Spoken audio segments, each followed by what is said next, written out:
my bot actually went live on its own. Interesting. Just notice that Dodo owns all.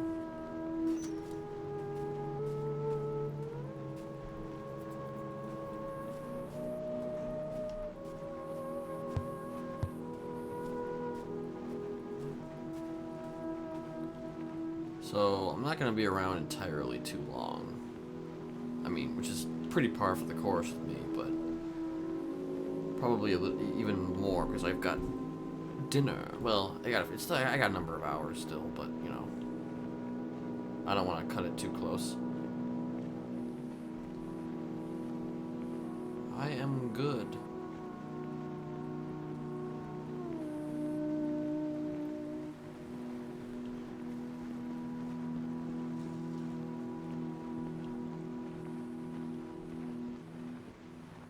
I'm an odd number, 31.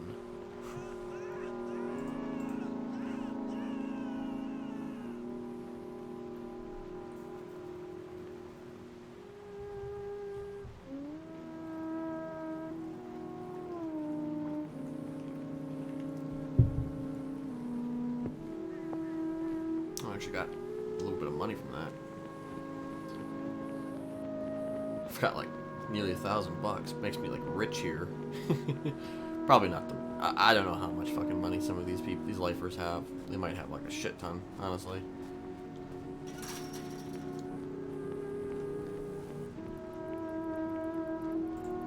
Actually, let me give this a.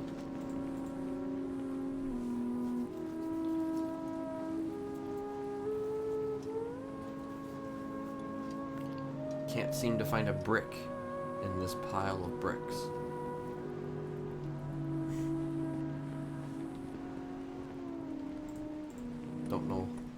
Don't know why, but I just can't find a good brick.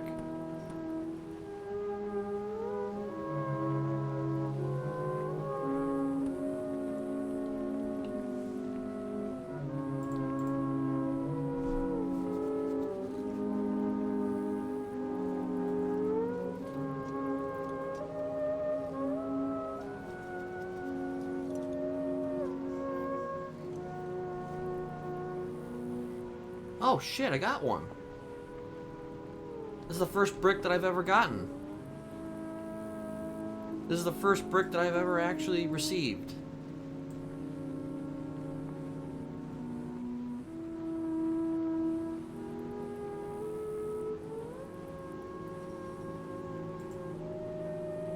Okay, well, good. That's the first brick that I've received in the near 90 days that Kenneth has been in prison.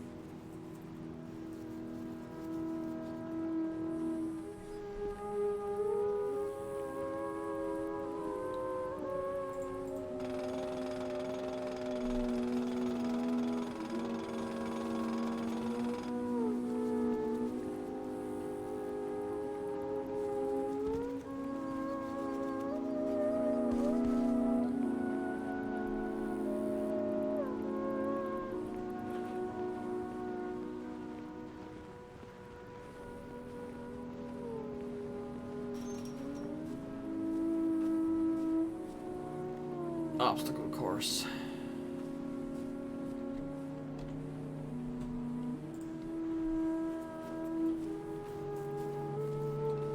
Now I can use that brick to, like, smash people in the face.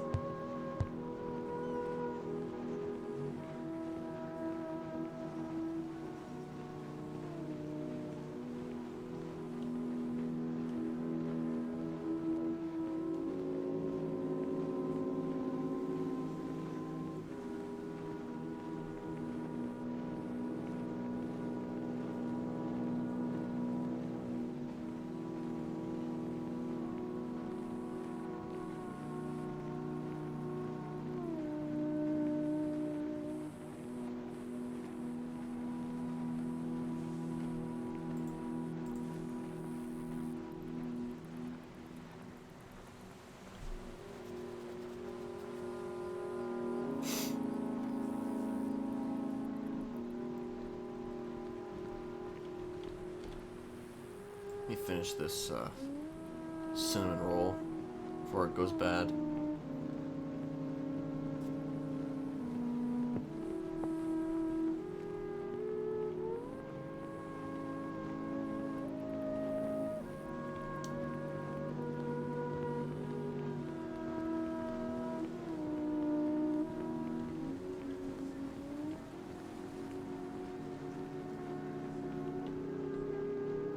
Pack table.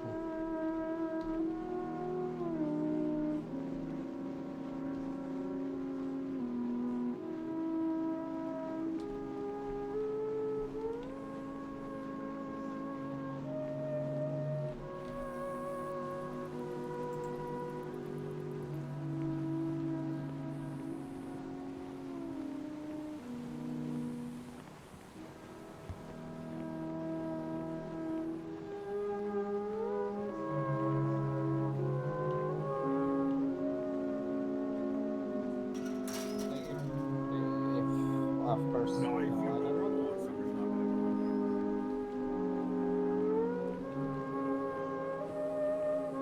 Bane.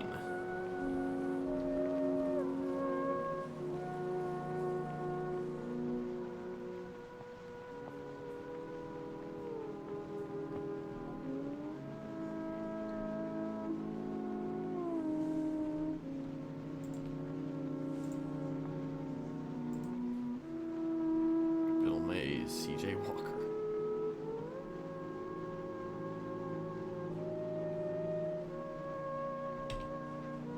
He's doing pretty good, honestly. You know, he had a... Ursula was in prison yesterday, and they spent a lot of time together, and may or may not have, you know... you know, spent some time in a bush, you know.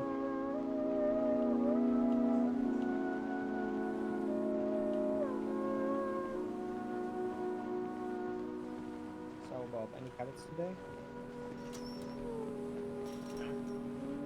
No, with her in actual prison.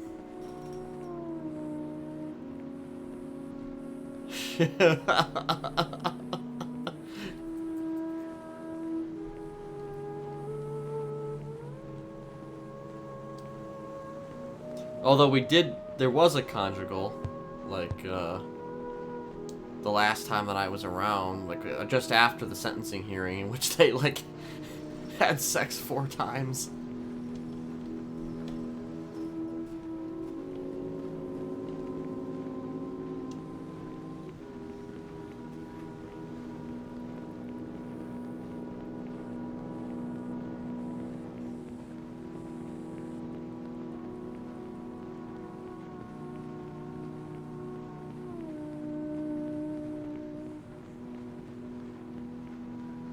You know, Ursula is both the angel and the demon on his shoulder.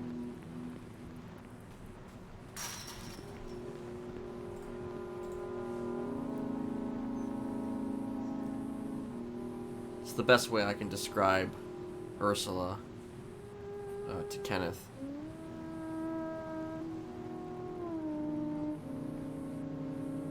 She's like both the person who will probably keep him from going back to just doing what he was doing before, exactly. Although, I mean, doing what he was doing before is still under consideration, but would be done differently, obviously. But, like, she's never been one to discourage him from doing anything. And Kenneth has never really been one to discourage her from doing anything. He can make advisements at times, but I think that's one of the reasons why they work so well together.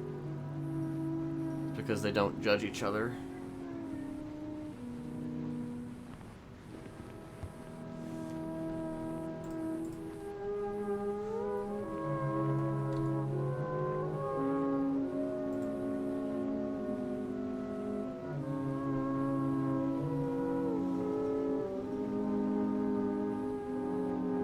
basically, she will help him in whatever path he decides to take. Similarly, he would help her in whatever path that she would go on.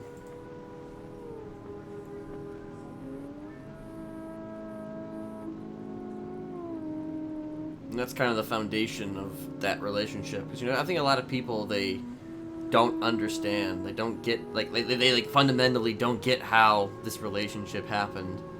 And I mean, it's, from the outside looking in, yeah, it's like, how the fuck does that happen? But, there's just so much nuance, and there's so much there that has been explored that people have obviously missed. That is like the crux and foundation of that relationship, and it's not like for show or anything like that.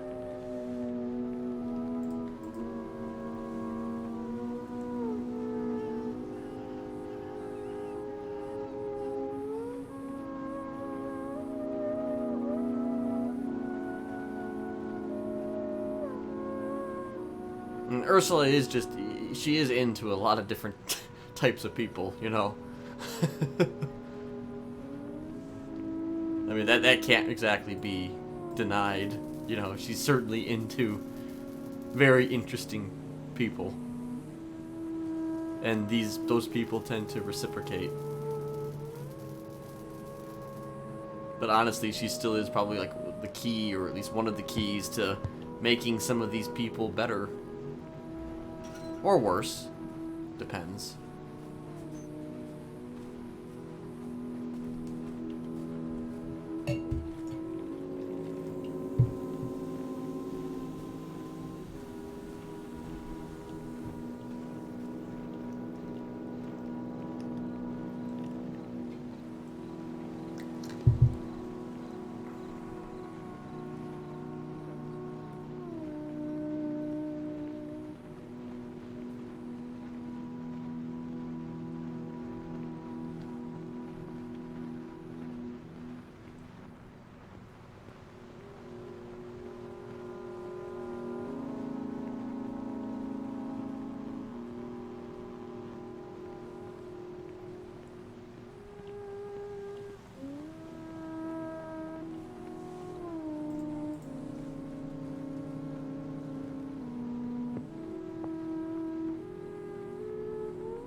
Something like that. Why is there a fireman here? I did notice that fireman running around. He's coming close. He's got like a pack. He also has an innocence mask on, so that's an interesting choice.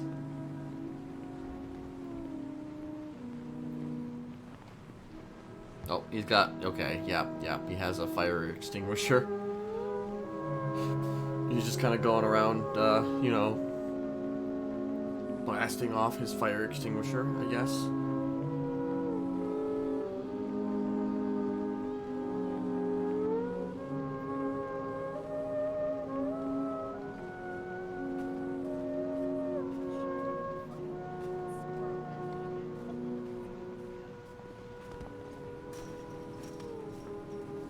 Nice.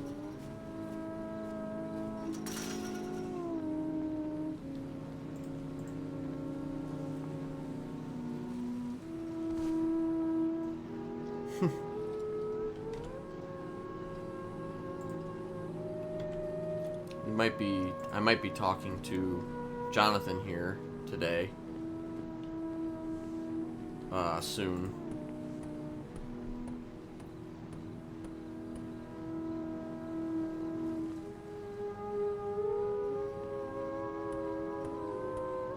Kinda wanted to get a conversation with him out of the way.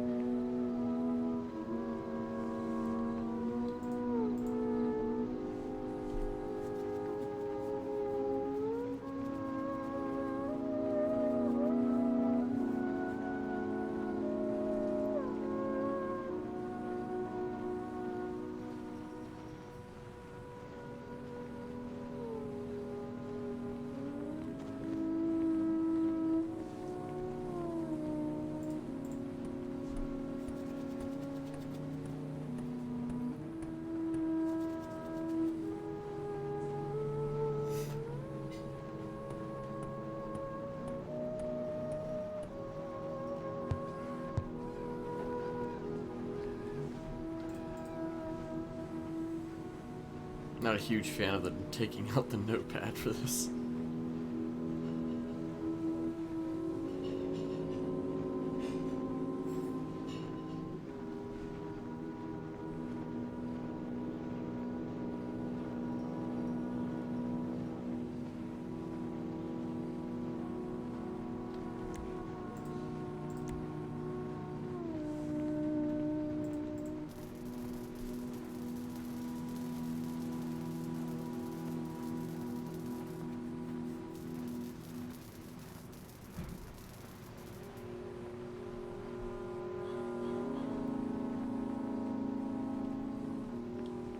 Plenty of boxes of scraps, but not enough bricks.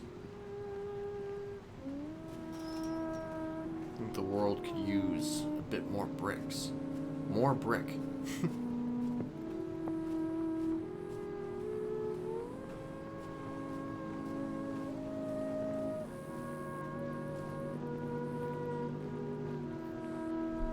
what's my number? What's your number? 326. That's what happens when you log in after the reset.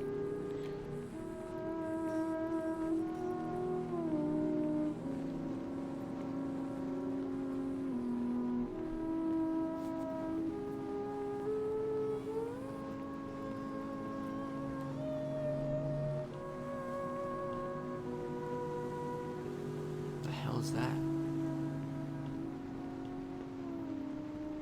Have those always been there? I don't think so.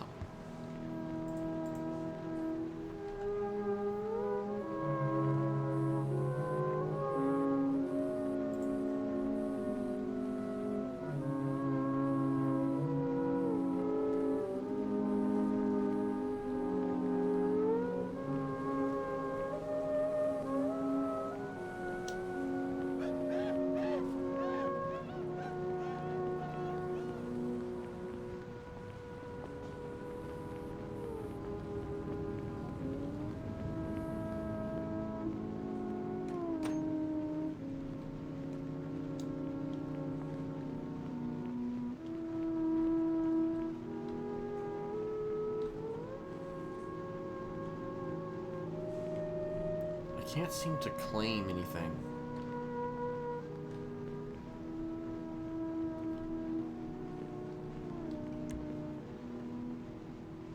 Like I can't. I don't even have the option to claim anything.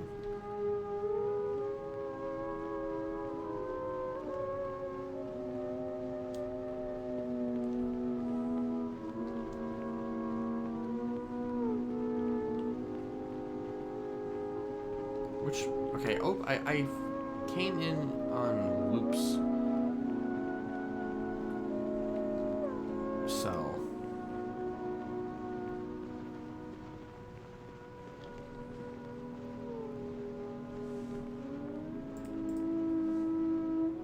Got my stash here of Sir Shruggington of mayonnaise and a murder kitty. That's all I have. I mean, these glass, that glass is probably useless, but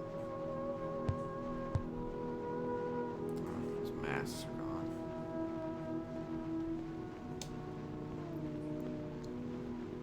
Like, somebody might have claimed this already, but like,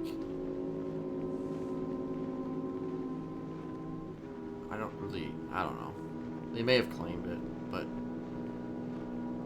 typically, I don't understand really how claiming works. Probably because it wasn't being used, that cell, so somebody probably claimed it. Okay, I get it. Yep. Somebody claimed it. Well, I'm back, so when I wake up, I'm probably going to be claiming it in the future.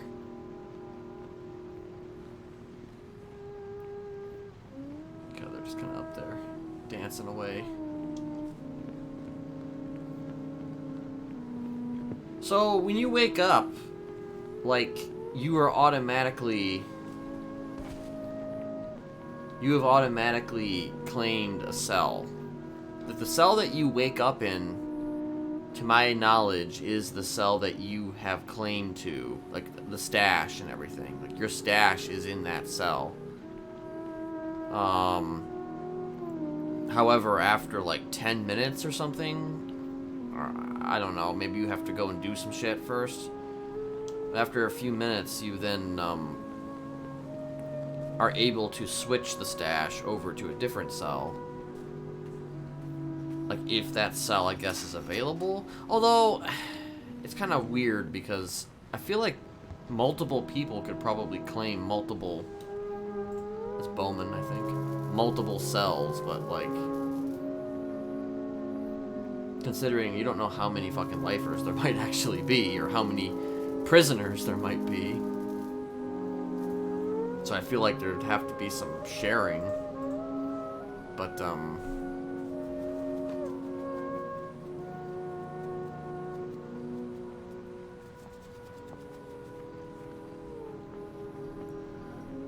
why?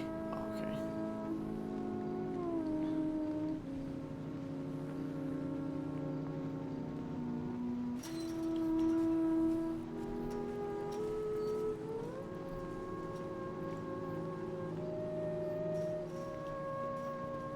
So the best course, though, is to put your name on the cell, firstly, so people know to stay away from that cell, so they won't claim it.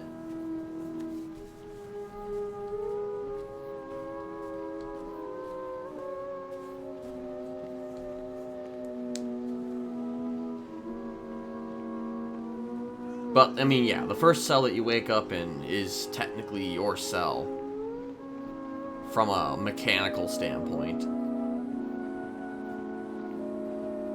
But it's your job to switch the stash to a different cell if you RP that you have a different cell.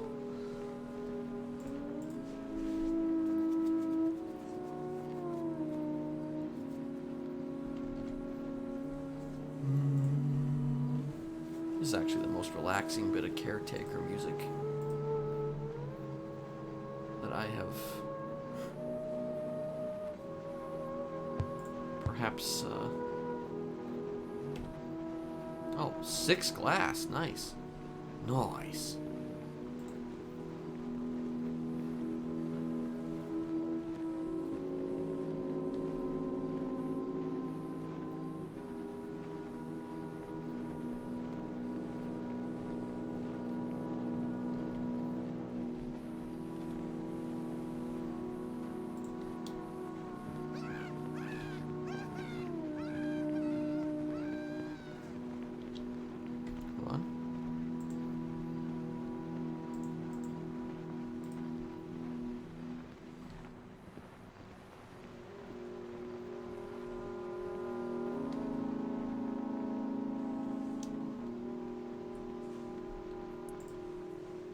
Alright, let's give this a shot.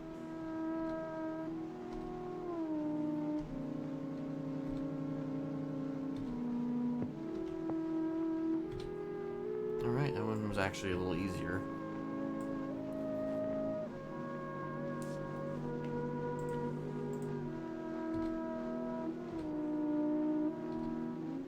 Dang it! Too early. Hello. Hello. How's it going? Oh, not bad, not bad.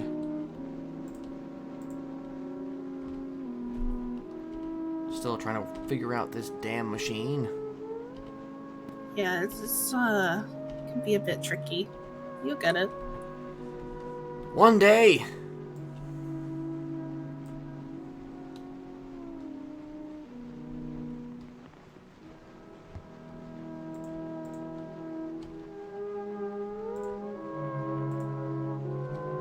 Too early.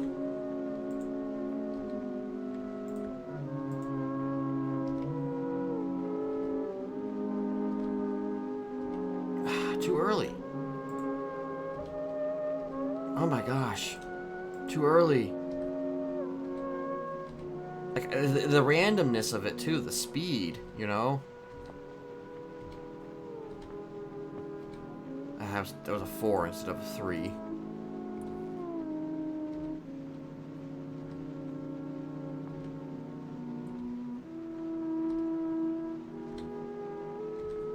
There we go. Alright, I don't think I need any more than this. Well, I kind of want 5, actually. No, I want 5. That's what I want.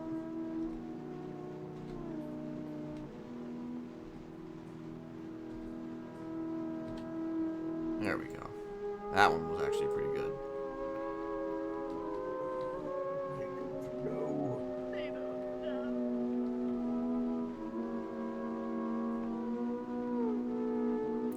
It was 1950. I run a detective agency. A man in a large overcoat and black glasses walked through the door to my agency and told me the most fantastical story. He said his name is Kenneth Jesperson, and he's a time traveler. He has gone back in time to find the Arrowhead family and leave them the small fortune he has amassed through his decades in prison. He left a note, but it was just a black and white photo of his smile in front of a storefront called Shrugway.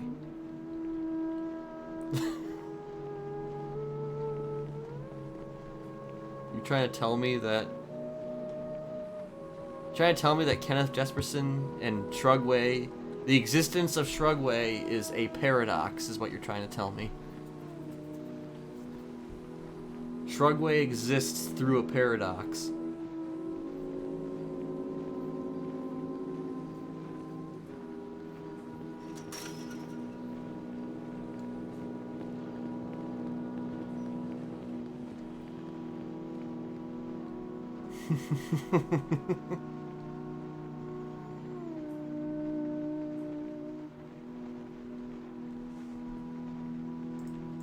Doesn't exist. It only exists because Kenneth made it exist.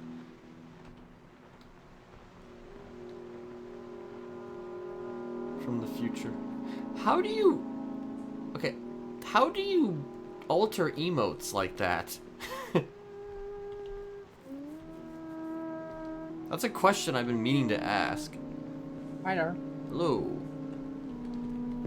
So, how was the rest of your day yesterday? I had to go to sleep. Not bad, not bad. I got to spend a good chunk of the day with Ursula, because she got sent up here, so, Ursula? Yeah. Ursula? What's that? Which Ursula? Leichenberg. Leichenberg. Oh, I know her. Yeah. I bought some books from her. Yeah, she has a book. She's got a few books. She wrote a book about me, actually. Oh, yeah? What's the name? Darkwoods. So I gave all of the Darkwood's books to Lucy for her to read, and she didn't like absence. Wait, who did you give them to? There's the life arc of Lucy, or she's under HUD. I don't like. She's for a long time here anyway. Okay. But yeah, she's got a lot of books, Ursula, and yeah, she told me that, you know, she made a deal to put some of them here, so, you know, that was Oh yeah, I've bought a few books from her. It's me actually. nice. You know, I want books. you to have something to do. So I have like, I don't know, 40, 50 books in my locker. If you need That's something, little I can books. just give you something to read. Oh, okay. Yeah. I might take you up on that if you're willing to share some of those, you know. Oh, no problem. Yeah. You need them now or No. But I'll keep it in mind. No, don't worry. Speaking of which, actually, I want to check the library just to see There are if some books in library. yeah. Just to see if my book is there, actually, because I mean, she said that I she don't thinks think there is Darkwood book in library. Huh. Well. But yeah. Oh, so excuse. Should be there.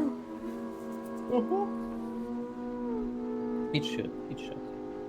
It's a great book. tell Not just because, about- you know, not just because it's about me, but, you know, it's a great book because, you know, it's just like, Yeah, very great author. Yeah. I think that like Good book. her writing style just, you know. Yeah. She's got a very, you know, Unique. yeah. Way of artistic expression. Yeah. She's got a good way with words and a good way of, you know, expressing what she feels, you know, on the page.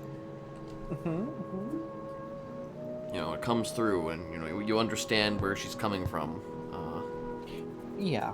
Yeah, like I get it. You Yeah. know, like when she wants to describe something, it's like painting a picture right before my eyes. Yeah. Mm-hmm. Sounds about right. You. Oh, Jeremy's coming, and he's And gone. now he's gone. I might be getting I think my therapist might be coming up here at some point. So, yeah. Who's that? It's gonna be Jonathan. Jonathan Wright. Okay. Yeah. Oh God, I'm so Yeah, you sound like you're exhausted. I don't know why. I slept a lot, to be honest. Oh. Never sleep too much. Yeah, like, but it wasn't like too much. It was like 9 hours, I think. Like, good healthy sleep. That is a good sleep, actually. I envy you. I think I slept a little. Something's in my back still. Like I think I didn't sleep well. Like if you get what I mean. Like Yeah. I slept like on the belly, but I had a lot of pillows, and not under my head, but also under my chest, and back hurts after that. Right. Yeah, starting to feel old. I'm 28. Actually, I was gonna ask you, could I go talk to the tattoo artist in there, because I've got a tattoo that has been faded and I need to have it unfaded. If that's possible. Yeah. Alright with that. You don't have anything to store in your bank before that? Well, I guess I could store some stuff in my. Yeah, I can put some stuff in my bunk if I need to. All right, I'll be back.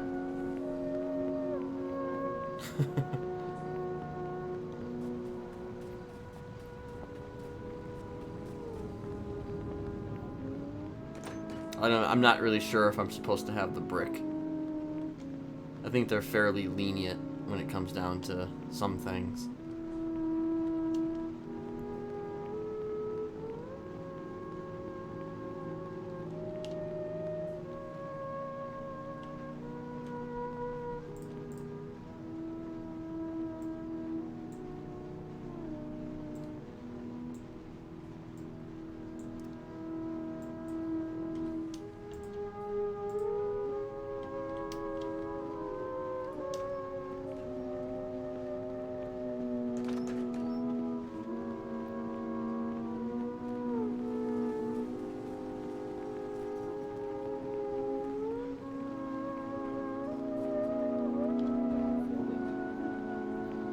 Let me search you.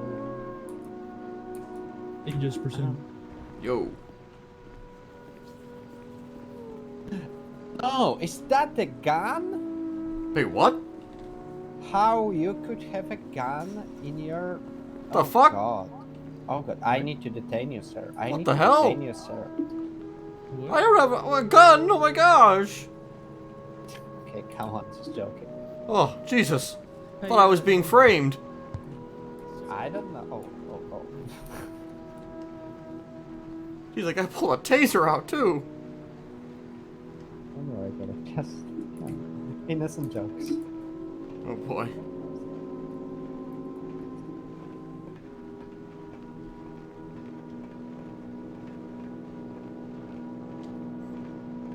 I'm wondering if it's like...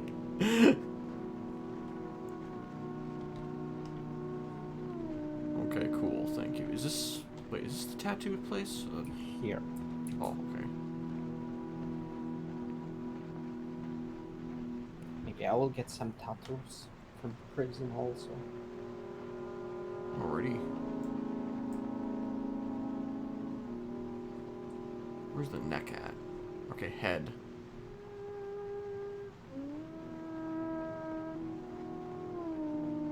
Is it just the head? Yeah, it's just the head. Hey, Misha. Mm-hmm. So, for your intake form, what is the last few numbers in it? for Guess that's letters.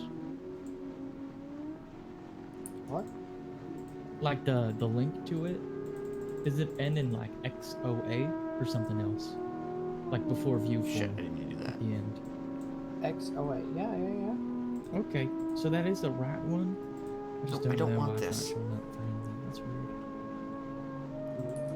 Oh yeah, do those pineapples.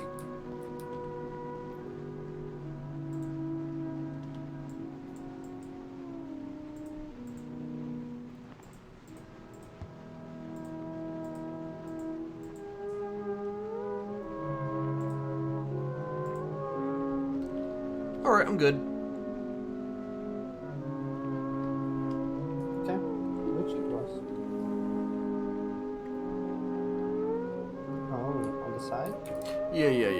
It was just a tattoo that was, I don't know, like, somebody dropped some, like, invisible ink on my face, or my neck or something while I was sleeping, and I needed to, you know, make sure that the artist could, like, I don't know, recapture what was there.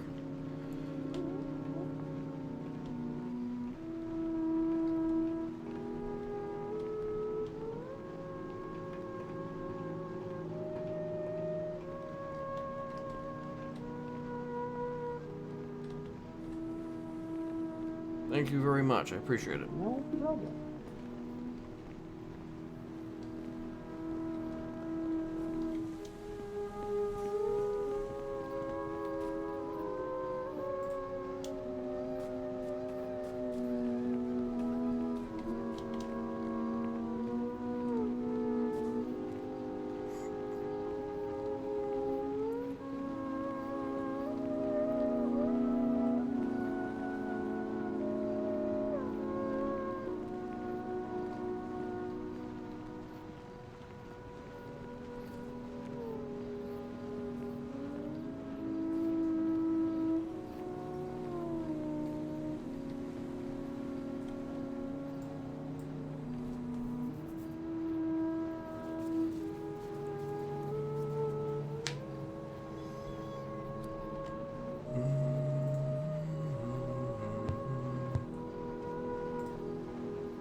How much is longer?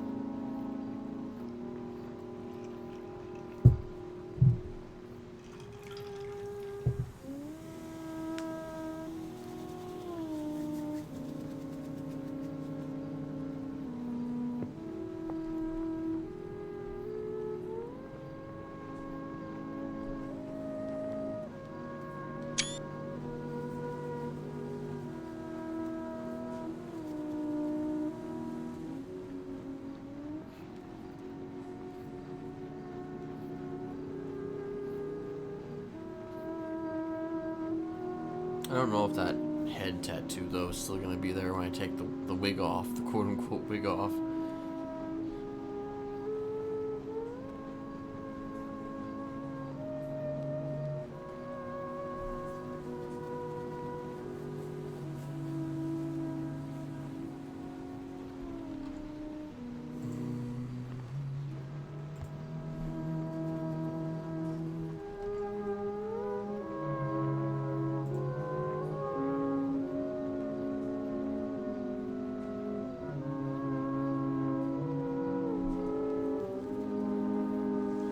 It's interesting because I'm pretty sure that the cigarettes don't go bad. The packs go bad, but the cigarettes themselves don't go bad. Which is, interesting.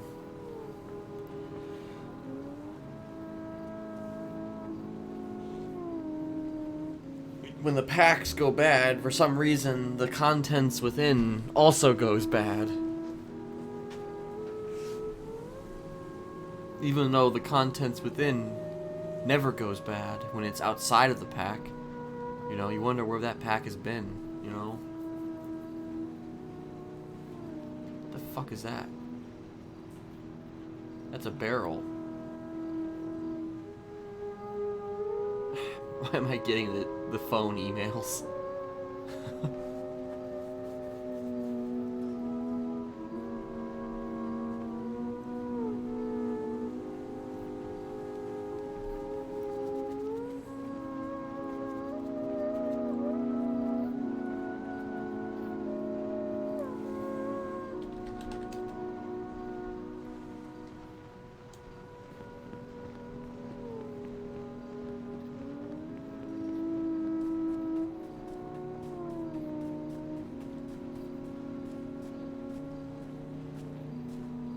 The fireman?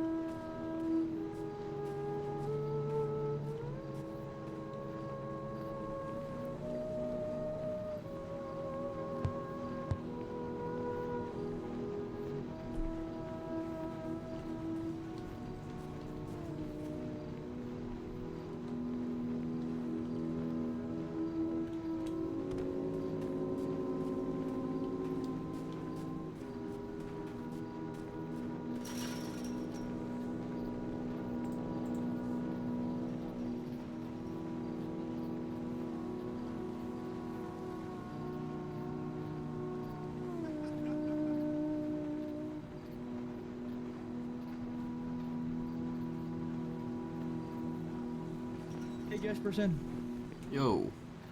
you have a visitor of the psychologist department. Okie dokie, yep. So I'm gonna take you to the skate park. That'll be the usual. Alrighty. I trust that you don't have anything bad on you. No, I don't. Alright.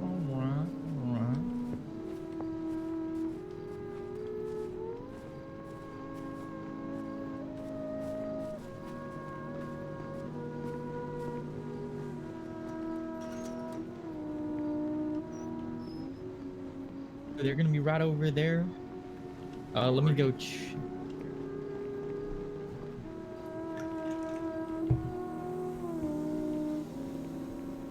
yet, but they'll be here shortly. Okie dokie.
Nice peaceful day in prison, you know, that's what it feels like. Nothing bad could happen.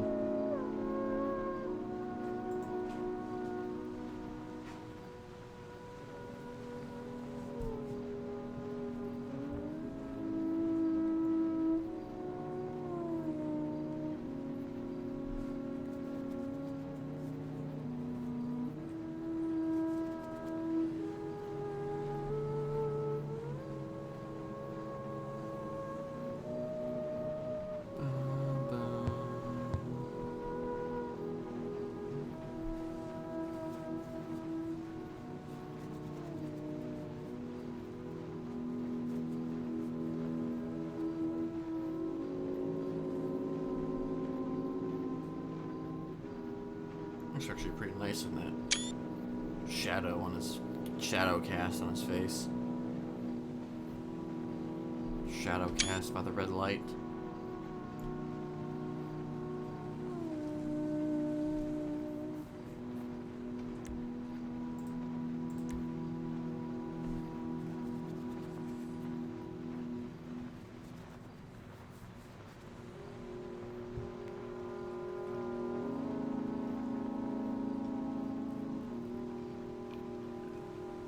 I don't think that Kenneth and Jonathan have spoken since the actual sentence was given. Yeah, they haven't. They have not actually spoken since the original sentence was, or since the sentence was actually laid out.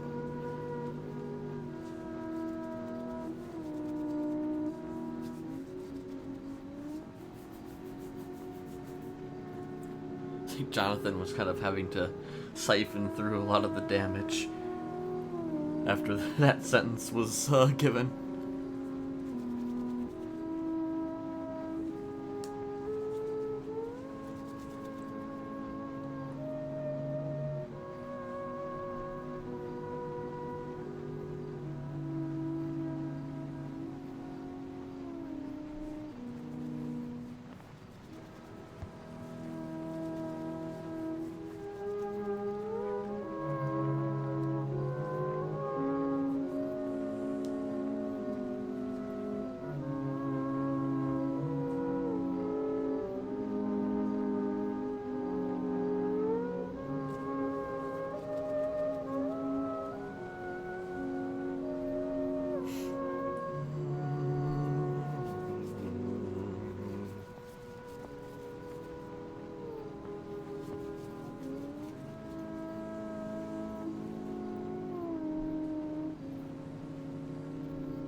That sounded like a meteor.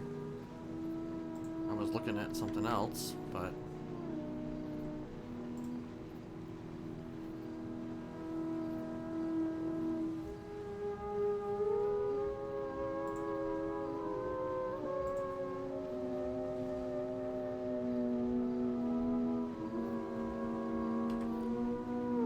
I'll just have one of these slushies.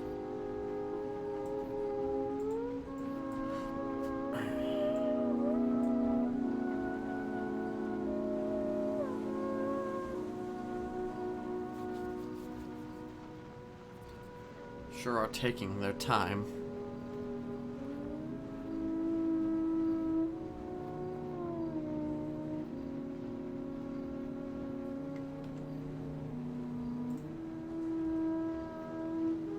Sure are taking your time, sir.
There he is.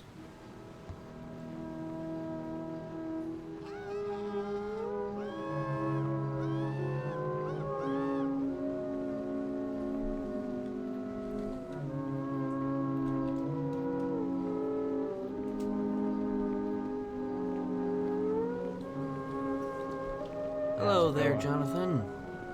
How are you doing? I'm doing well. I'm doing quite well. How are you doing? It's interesting that they're keeping the gate between us, this time. Yeah, it could be, different team looking out. Could be the amount of officers they have on duty right now. I mean, it could be a bunch of different things. Yeah, I guess it's fine. Anyway, how are you doing? Exhausted. I actually had some more sessions lined up for today, but I think once I'm done with yourself, I'm going to be going back to bed. Okay, well, Yeah. Gotta get some sleep, it's exhausting, it's exhausting work out there, Yeah. But before I do forget, since I just talked with him as well, once we leave here, maybe give Kieran a phone call if you want. Okay. Yeah, just chat with him. I know he has been wanting to chat with you for a little while, but there's been times he's ran up here, he's been told he couldn't, and obviously he can't get a hold of you too easily.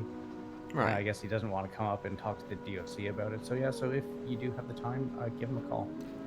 Alright, yeah.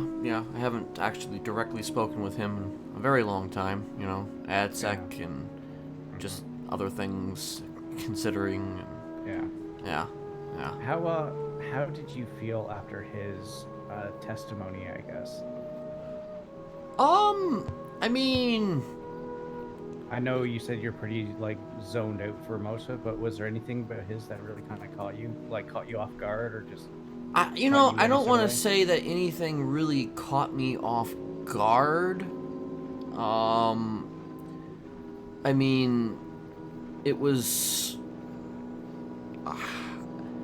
I mean, I chose him because he was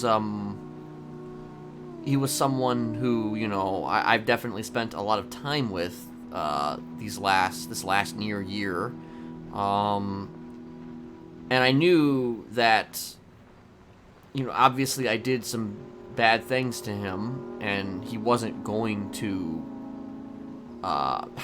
He obviously wasn't going to just pretend that stuff never happened, in his statement.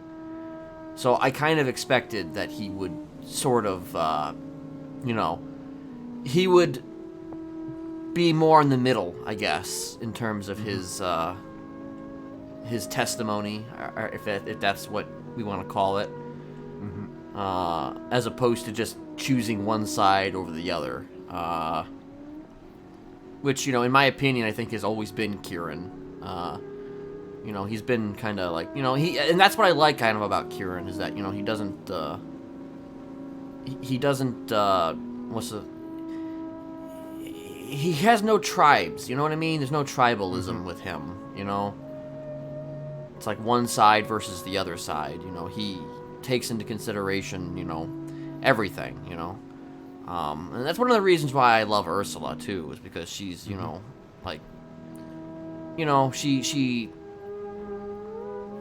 she understands, she gets it, and I guess that's the type of person that I appreciate, somebody who can balance, both sides of the equation. If that makes any sense to you at all. No, it does. It does. I know. I'm pretty sure I know exactly what you're talking. I mean, you basically balance both sides of the equation, in a lot of ways. That's very true. I mean, professionally, you kind of have to. Yeah, I don't really have that. I really don't have. I mean, I do have the choice, because I could just say no. I'm not going to say anything or not represent anybody or try to help people, but that's also just not who I am. Yeah. I mean, certain groups of people that, I appreciate for their ability to be able to kind of both criticize, but also kind of, I guess, speak to the good points, you know?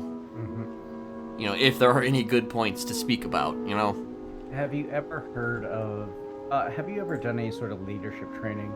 Any like mentoring that you may have went through, or anything like some self-help group, or just something if you wanted to learn how to do something like leadership based? Have you ever gone and taken anything before, or I... just learn it all on foot? I've kind of learned it all on foot. I haven't exactly had the time to really do that. You know, I've been focused, you know, on a lot of, you know, not so productive things the last however many years. So, you know, I haven't exactly had the time, I guess, to do that. It's interesting that you bring that up, though, because I did have something I wanted to talk to you about a little bit. Wow. So this is the third time someone has actually said that to me today. Really? Yeah. But have you ever heard of the shit sandwich, or just the sandwich kind of way about disciplining somebody? The shit sandwich? Either the shit sandwich or the normal kind of sandwich. There's two different ways of doing this. I've not heard of it. Is this some type of military talk? Kind of, yes. Okay, I figured. So, and this is also something that people teach CEOs and stuff like that to do as well, and managers and stuff. So, the normal kind of sandwich, the way that that you address someone when you're trying to discipline them, okay? So you call it the sandwich. Actually, I guess you can call this we'll just call it the shit sandwich. So you got the piece on the outside, on the top, you got the piece of bread on the bottom, and you got the shit in the middle. Right. So when it comes to the bread, those are the points where you're trying to uplift somebody. So you start off by lifting them up a little bit. You tell them some of the good things that they've done. And then when you get to the middle, you tell them pretty much why they're here. It's like why they fucked up, why they're standing in front of you, or why you have to talk to them about their poor performance or whatever it is that they did. Right. Then once everyone has an understanding and is kind of on the same page, or they at least understand what you're talking about, then you lead off with another piece of bread. So another positive kind of thing where you kind of try to build them back up. That way they don't leave the room or the area, you know, completely just disheveled or just like not knowing exactly what to do. Then there's we'll call it the outer layer shit sandwich, where it's a piece of shit, then a piece of bread, then another piece of shit, which is pretty much where you just fucking destroy somebody. You tell them a little bit of good things that they've done, then you just shit all over them again. Right. Those are kind of the two kind of ways of going about things. And usually what people try to do is they try to do it where you start off with something good and finish off with something good. That's kind of the best way to really, I think, go around disciplining people. But when it comes to that kind of stuff, I think that's where that's like where my balancing act comes from, where you take the good things on either side, and you obviously have this shit sandwich in the middle. And so that's how I balance things myself. All right, so you balance them from a nice, delicious sandwich to shit, you know? Yeah. It's a big... that is a big jump, you know? That's definitely a big jump. You know, we haven't actually spoken, I don't think, at all since the sentence was given. No, we did. We spoke once. Did we?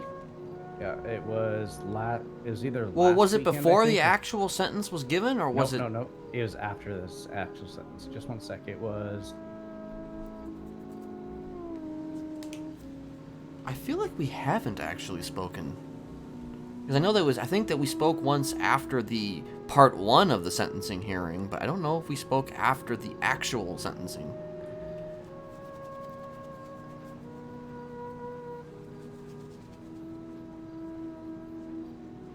Because I know I tried calling you and you didn't answer. Yeah, no, I remember you weren't able to get a hold of me because I was in sessions. I think it was like 3 or 4 times you had called me. Because I actually asked you about that. I was like, did you call me? Because then we ended up talking about how the whole thing made you feel from the sentencing, how you were kind of in shock about what actual sentence was. Oh, right. Yeah, now I think okay, I do remember that. Okay. Huh, okay. Yeah, you had me second guess myself for a second because I went and looked. I couldn't see. Actually, that's weird because it should be in there.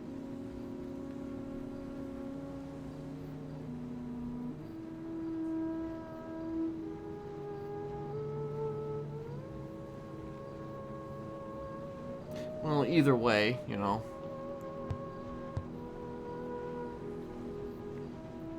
Yeah, it's weird. I can't seem to find it in there, but I do remember that we did have that talk. Well, But- yeah.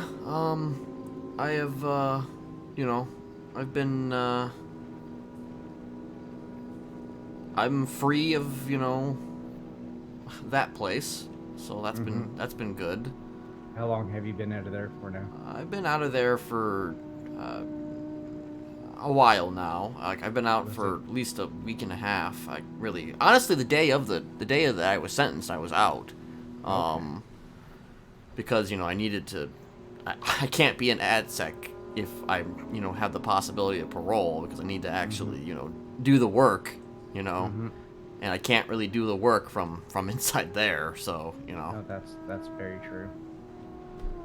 But I've had a lot of good days, actually. Starting from the sentencing, leading up to now. Give me a couple of examples. I mean, the first day, the day of the sentencing, I was given the right, obviously, to conjugals by Cross.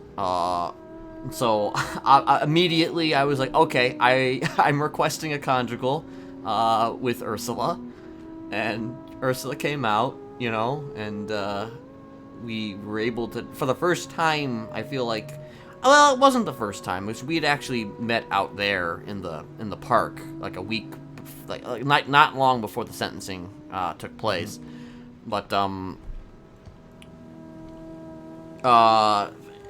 it was still like, the first time that we were able to really have a truly intimate moment, I guess, with each other, since I got put in here. Granted, there were still guards watching, or not really watching. They weren't watching. They're not pervos. But I mean, there were guards they're that bored. were. They're bored in a prison. I'm sure they're keeping an eye on it. Yeah. They were just kind of standing on the outside of the room. And we talked, and she was happy for me, and I was happy to see her, and we may have done the deed 1, 2, 3, 4 times, but who's really keeping count?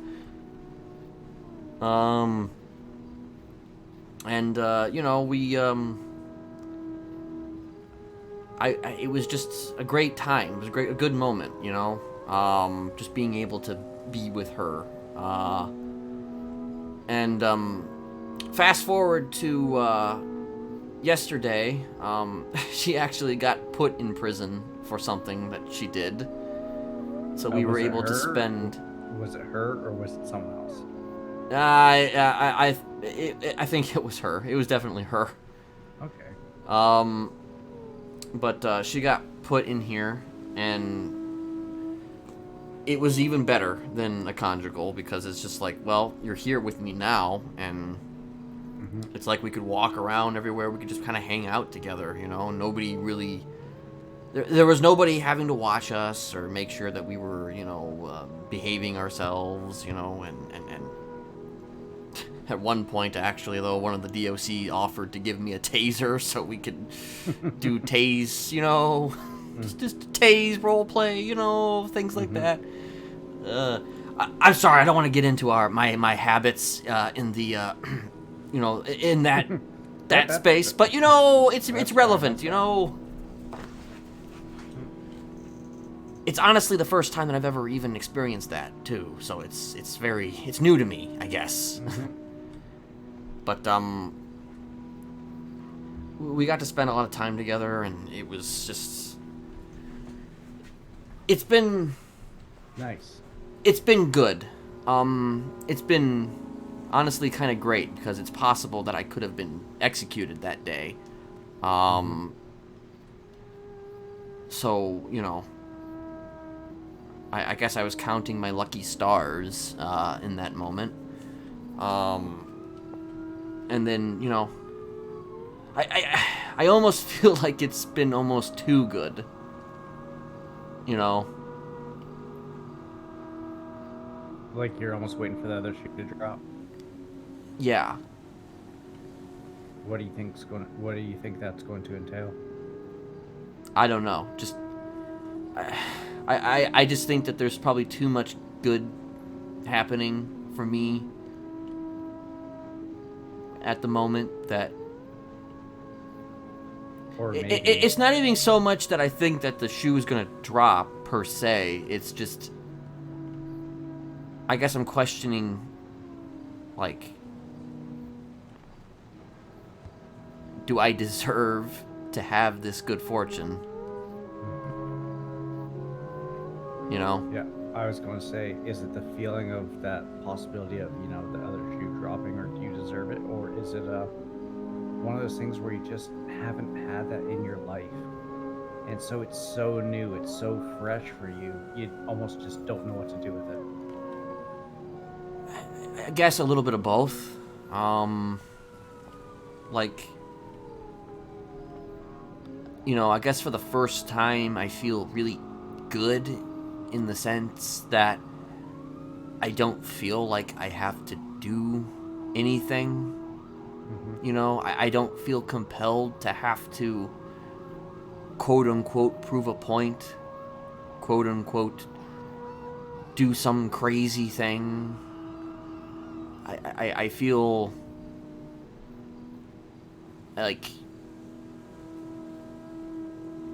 like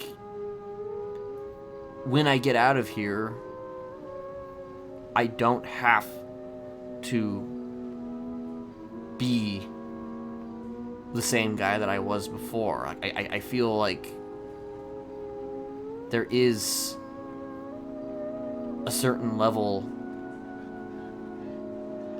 of clarity, or just I don't really know what the word is, but I feel like I don't need to do any of that anymore. But at the same time, I can feel that way, but I guess I'm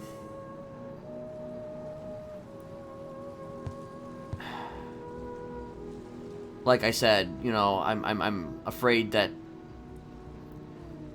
too much good happening all at once is going to result in an epic, as you say, fall, or whatever the term was, when something happens that I don't like. And then suddenly all that goodness just kind of vaporizes. Does that make any sense? It does, but do you know who probably has the most power in deciding on if that stuff continues or stops? Myself? Mm-hmm. So this is something I want you to keep an eye out for, okay? I want you to start looking out for self-sabotaging. I've definitely heard that word many times from Ursula. Do you understand kind of what it means? It means that I think, to my understanding, it is me looking for a reason to fuck myself over because I don't feel like I deserve anything good. That is exactly what that means. And so even And I've been doing it if for you 2 are years, so...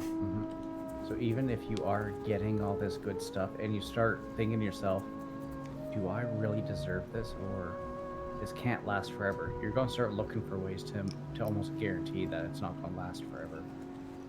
And you're going to start looking for ways where you're like, you know what? I don't actually deserve this. I don't deserve any of this. So what can I do to fuck myself over so I get back to that known bit of being uncomfortable? Because truth be told, that level of not being comfortable, that known bit of area of always looking over your shoulder or just needing to go and do something, that could all come back, because that is what you know, that is what you feel, and that is where you feel most comfortable. Even if you don't feel comfortable with it, even if you don't enjoy what it is, it's what you, your body, and your mind know. And so it's going to be something that's going to be very hard to fight against that when it does start to rear its head. And by the sounds of it, it sounds like it's starting to, like, in little tiny steps. I mean, maybe a little bit. I mean, right now I still feel happy. Like, I still feel good. I still feel, you know, I still, you know, am very, very, like I said, you know, this could have gone into various different directions, and I'm grateful that it went into this direction. But, like, yeah, I mean, this is something that I want you to do. This is going to be a new piece of homework. Have you been keeping up with your positivity journal? positivity journal. I don't know if that's a thing that you've, It's where you write down all the really good memories that you have. Have I not gone over this with you? No, I don't think you've gone over that with me. Okay. It's something I've been bringing up a lot lately with people. But what I want you to start doing, and this is going to be good for this, I believe, is, you know how people write in journals? Yeah. Well, they usually just go and just write everything that's going on. Good, bad, doesn't matter. What I want you to do is I want you to start writing down all the good memories you have. It could be something that made you laugh. It could be something that made you chuckle. It could be something that made you cry in a good way. It could be anything that made you feel better about yourself, or just made you forget about things. And so what this is going to be good for is when you're having one of those crap days, or say you have a day, this is where I want this to kind of lean in towards. Say you're having one of those really shit days where you're like, I do not deserve to have this little bit of happiness that I'm having. What I want you to do is I want you to write down all these good feelings, and then write down reasons that you, when you're in a good mood, write down the reasons that you do deserve this stuff to happen. Even And if so I when- don't?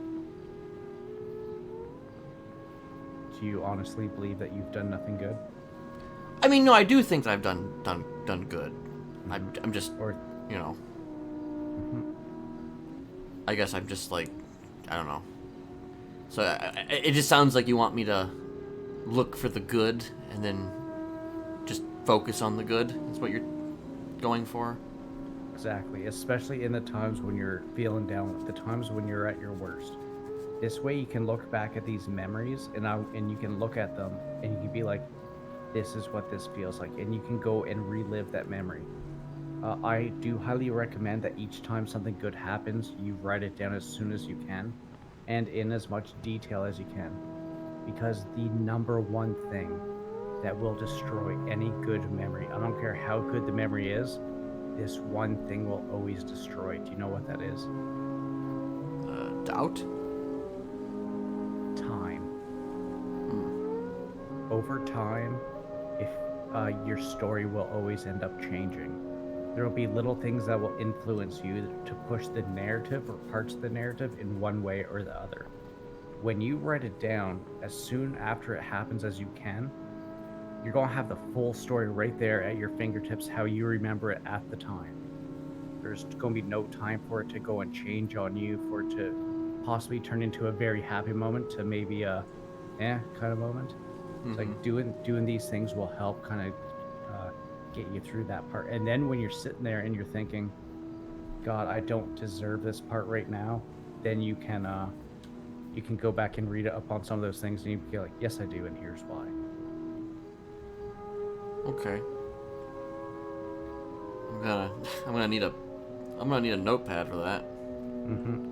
Yeah, definitely recommend if when you run back into the guards again, try to get a notepad, some crayons. If they allow you guys to have something to write with, then yeah, I definitely recommend that.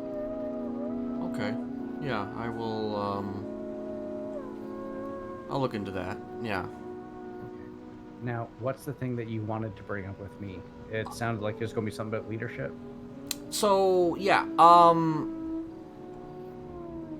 it's kind of going back to when we were talking about when I was still working on that plea deal. You and Stout, or this is back when you were kind of putting together the eval to try and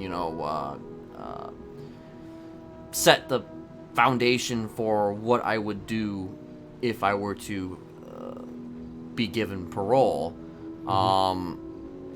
Obviously none of that stuff matters at this point now, but I mean, at the same time, I thought that there was definitely some intrigue that I took from that conversation, and Okay.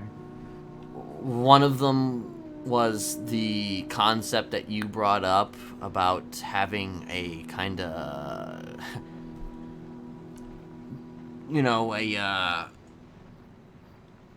a group therapy type deal involving a specific type of person. Yeah. I think it's actually a very interesting concept. I think it needs to be workshopped a little bit. Yeah. But I am interested in perhaps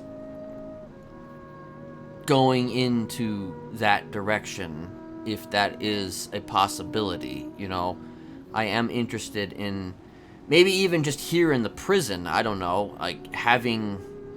See, my thought process here was that it wasn't necessarily exclusively about, quote-unquote, serial killers, you know what I mean? It was... In my mind, it was either... I would make the argument people that potentially have a future outside of the walls of this prison. So I was thinking more along the lines of people with the possibility of parole, at least to start, here in Bolingbroke. Because, I mean, I feel like it's something that, if it's something that I wanted to try and do, I would want to do it, I would want to start here. I wouldn't necessarily want to wait until I get out there to do it. I would want to start here, and then maybe after getting out, continue from there with whoever wants to be involved. But I mean, I guess that's the idea, is that, there's a difference here between temp lifers and lifers. Temp lifer obviously has the potential of getting out of here, and lifers, I'm not saying they can't be involved, but what I'm trying to say is that I think people who have a commonality, in the sense that we could all be out, if there are people who have the possibility of parole, kind of having that sort of group dynamic, I guess, that sort of foundation, working together, talking through our issues, talking through our pains, our miseries, and trying to understand each other. I feel like that would be an interesting place to start, like having those who could get out of here mingling together and discussing their futures together, as well as their pasts, and trying to move forward, I guess, from there, if that makes any sense. No, it does, and I like that. I like the idea. And I figured I would run it by you, because you're the one who kind of came up with the initial idea, and it's like, obviously it's I don't know if you'd be allowed to do any of this. Yeah, I think that'll be the hardest part, is just getting their permissions, because obviously having myself go in there would obviously end up being probably a hefty DOC presence. Yeah. unless it happened like in here or something in a little bit more of a controlled area. Right. But I figured I would drop that nugget to you. That is something that I do kind of want to maybe explore a bit. And you know, whether it's my idea of having possible parolees having a group, or just a group in general of people who've been put in here for whatever the reason may be, whether it be serial assaults and killings or terrorism. I mean... And me, I mean, maybe being kind of like the guy spearheading it. But, I mean, again, I know that's probably a tall ask. But it would be like, you know, you being able to put your face onto something. Yeah. And I think with that, too, it will hopefully help show that you are, in fact, truthful in your wanting to, you know, not be who you used to be. Right, you know, and like, you know, yeah. Okay. Question is, No, I don't know who would really want to be involved in that, like from here. Like, there's a couple people I have in mind, or at least one person I have in mind that I think would be interesting being part of this group. Oh, who's that? That would be Lily Turo. I think she would be ideal, honestly. I would have said maybe Jaka Romano, but I'm not exactly sure he's fit. But I mean, I'll put that name out there anyway. Why do you say that? Because he's... So apparently he does have the possibility of parole, but there's nothing about him that's in any way, shape, or form on a path to quote-unquote redemption. He was talking about killing cops in front of me yesterday, and what he wants to do once he gets out of here. You know, But you know what? Every step counts. This could be his first step going down that right way. I mean, true, I I guess. mean, look at how long it took for you for your first step. Yeah. Because we would not be sitting here talking right now if you didn't take that first step. Yeah, true. But, you know, I don't like to toot my own... Well, I do like to toot my own horn. That's a lie. I absolutely like to toot my own horn. But, I mean... I don't like to toot my own horn, but, I don't know. I consider myself to be somewhat more understanding, I guess, of other people. Okay. So I guess that's my issue when it comes down to Jaka, is that, you know, I feel like he doesn't understand people. But, you know, I don't know him. I really don't know him. So I can't exactly judge. But that's just my initial impression of him. Okay. All right. Our time is kind of coming up here. Is there anything else that you wanted to discuss quickly before we do go our separate ways? I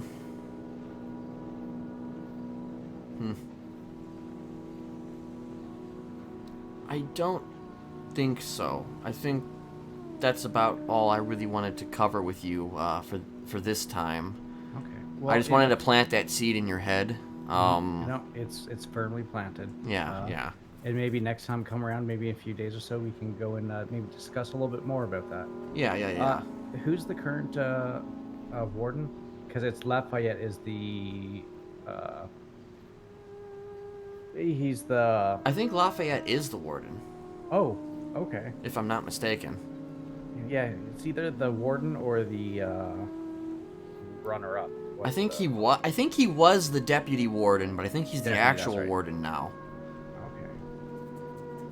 I could be wrong. You're gonna have to ask him about that, but Yeah. I'll see if I can catch him in the next couple days and stuff, and maybe me and him can have a little bit of a discussion and yeah. and see what he thinks. Okay. Yeah. It's just, you know, it's something that I feel like, you know, should probably be, you know, sponsored maybe buy somebody from Pillbox, you know, as opposed to me just kind of, I don't know, trying to twiddle my thumbs to try and put something like that together because, you know, also because it was your idea originally, so that's, you know, I just wanted to kind of workshop it and just kind of, you know, see what we could do with it. Yeah, no, definitely. I think next time come around, we can put a little bit more brain power into it. See what we can come up with. Right. And then I'll try and find a notepad. Yeah, I'll make sure to tell the DOC as I'm when I leave too. Maybe he can get you a notepad and that. Okay. Yeah. Yeah. Okay. And remember also when you get him, if you want, give Kieran a call. Yeah, I will. Because I know he's definitely been trying to get a hold of you. All right. Any last words? I guess Kieran, technically. I mean, obviously he's not in prison, but I think that if I were to get out, he would probably be a good addition to something like this. Yeah, he definitely could be. Yeah. That's about it, though. All right, sounds good. Anyways, it was nice talking to you again, Kenneth. Likewise. Hopefully, I'm going to say, let's shoot for Wednesday-ish. Does that work for you? It does, depending on, Maybe like shortly after this time right now. On Yeah. Wednesday? Yeah, that should be good. Okay. All right. That'll work perfectly then. All right. And make sure you can email the DOCs and they'll you know, the local DOC, and then they'll get back to you and just to be absolutely sure. All right, sounds good. Anyways, is my pleasure. I hope the rest of your weekend goes well. You too, Jonathan. All right, take care. You too.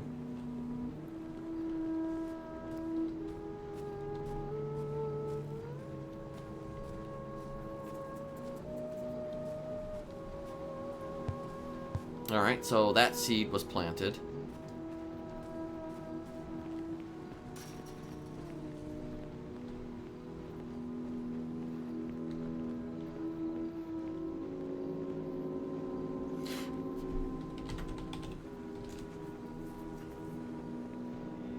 Jesperson, here you go.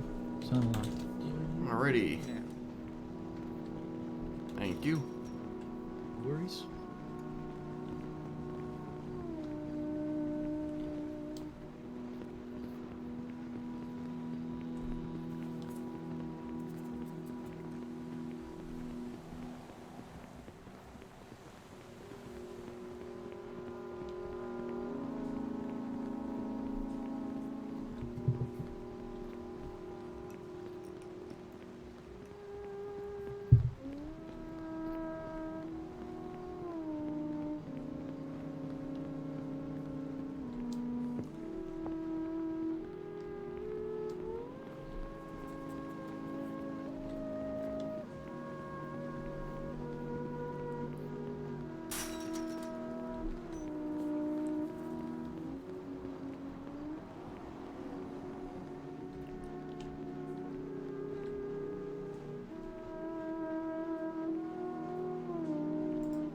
Oops.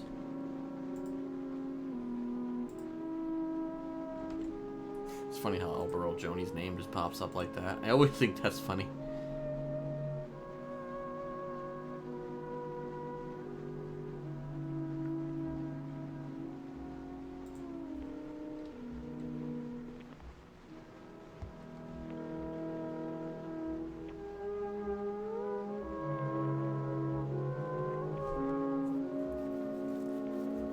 Come on, Kieran, pick up. Hello. Hi, Kieran. How are you? Fine. How are you? I'm okay. You know, actually, I'm quite well, actually. How you been holding up? It's been interesting. Quote, what does interesting mean exactly in the world of Kieran Felix White? There's been a lot of stuff happening. Oh yeah. Mm-hmm. Well, we haven't exactly spoken directly in a very long time. Yeah. I didn't even know you were, like, actually out of AdSec. Like, I figured you probably were, but, like, yeah, I guess this confirms it. Yeah, I'm out. I've been out since the sentence was rendered. Oh, good. Yeah. It's kind of difficult for me to have the possibility of parole if I'm just an AdSec perpetually, so, you know. Yeah, Plus Fun is not there anymore, so, you They're know. not? No, were moved to Parsons. Okay, I did not know that. Well, I guess that's good then. They're getting the help Yep. that they need then. Okay. Yep, and I got them an acoustic guitar, and Jonathan said he would make sure they get it. Huh. Acoustic guitar. I didn't know they were Yeah, I apparently- didn't know they were into guitars. I didn't know we even had this in the city. Huh. Interesting. Oh, I should get an electric guitar. Do you actually know how to play? I mean, I've dabbled in certain things. Like I've played some bongos and you know, You've played the bongos. I played the bongos, so I could probably figure it out. That Listen, No. the bongos are not easy, okay? Bongos are they may look easy from the outside looking in, but the bongos they're the most difficult instrument you could possibly think of, you know. It's science. You should look it up. Anyway, I wanted to call you to, I guess, catch up and see where things were. Mm-hmm. You know. There's someone for you I have that you haven't technically met yet. Oh, really? I'm in the parking lot right now. I'm coming in. Wait, the prison? Yeah. Oh, okay. Shit, okay. What, did you start coming up here as soon as I called? I wasn't that far off. Oh, right, okay. Plus, I knew Jonathan would be getting the message to you, so you know. Yeah. Here's a notepad for you. Oh, thank you, I appreciate it. No worries. Sorry, I was just given a notepad by, Oh, nice. Oh, shit, you're right there.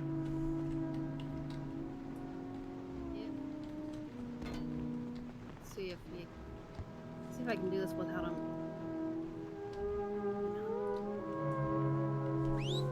What? Wait. You guys need help? It's all good. Just Try one more time. Maybe further back.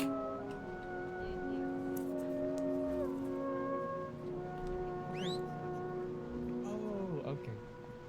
Okay, I think you got it this time. not trying to break it. You don't want dogs breaking in, you know. Yeah. Oh my gosh, okay. Oh, that's what's his name? Gangster Bear. Gangsta Bear. I remember hearing about him quite a bit.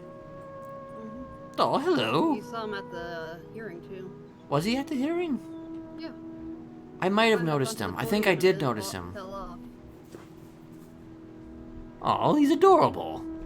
Yeah, he's a good boy. Nice. Glad to see that you finally got him, because it seemed like it was a long doing for you trying to get him. Yeah. I mean, is he good at his job? He has not missed one seizure. Like every time he alerts, or like every time I have a seizure, he's alerted. I was gonna ask actually about that. Did you have a seizure at the hearing? I think when like Kiki was talking. Because I did notice, I think that you were down, I think. Yeah. Yeah. And I think a couple of people came in and checked in on you or something. Yeah, Jonathan noticed and stuff. So like during that whole thing, I was kind of, my mind was sort of wandering elsewhere. Like I heard everything that was being said, but like, I guess I wasn't exactly associating it with my own actions. I was, it was kind of like watching a movie, you know? Like, you hear everything that's going on, but, you know, obviously you're not the one who's responsible for it all. However, you know, coming back to reality, I come to the realization that I was responsible for it all. And, you know, I guess that was a thing. You know? Hearing all that at once certainly has a way of, Do you know how much of a pain in the ass it was to cut my statement down to a reasonable time? I mean, I can imagine it was probably... And here's the thing, actually, is that you probably could have kept it at whatever length you wanted, because it's not like Cross said anything. Like, Cross let everybody finish. You know, he seemed to give everybody as much time as they needed. So I think ultimately you probably didn't have to cut it down. Yeah. Kind of wishing I at least had left some of the stuff that I cut out in, because I've, like, originally I was going to just, like, I cut out the rant about how nobody actually seemed to do anything about the fact that I was, you know. Mm-hmm. But Charity let me contribute to her article about the sentencing. Oh, really? That yep, that rant is in there now. So there's an article? Mm-hmm. Interesting. I did And also notice that Charity filming, so doesn't surprise me, I suppose. Yeah, that last line in the thing was all Sebastian's fault. I didn't even hear what it was, though, I actually. tripped over my words. I was so mad at myself. Like, I was trying to say you're in there because you wouldn't date Sebastian Hamilton, and it's like I just realized the Hamilton. Oh my god, did he really think that I would ever date? What the fuck? I think he just wanted me to say that to troll you. Yeah, it sounds like Let's be something... real. There's a couple of trolls, you know, at that there hearing. A couple of trolls, you know. Yeah, I'm beginning to understand why he keeps getting mistaken for that Toby guy. It's like... Yeah, I wonder why, you know, it's very, very peculiar.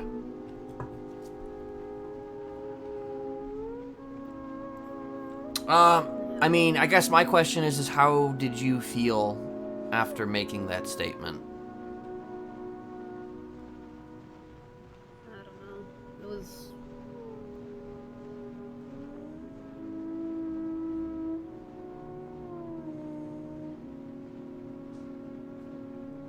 I just felt kind of numb, to be honest.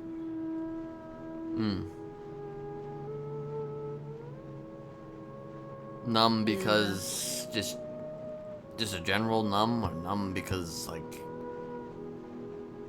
Just, I don't know, tired. Just numb. I don't know.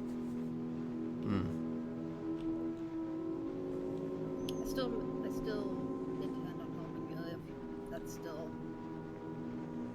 if you are serious about changing.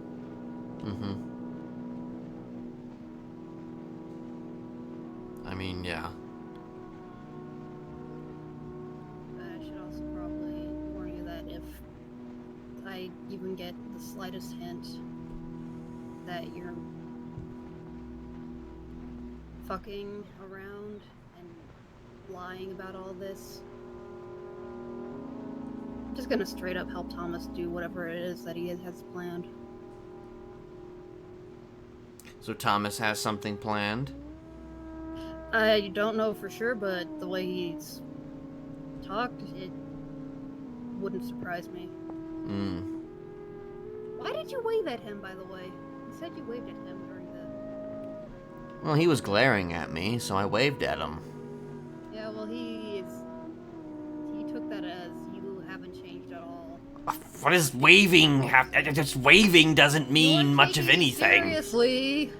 I mean, You're I could, smiling and waving.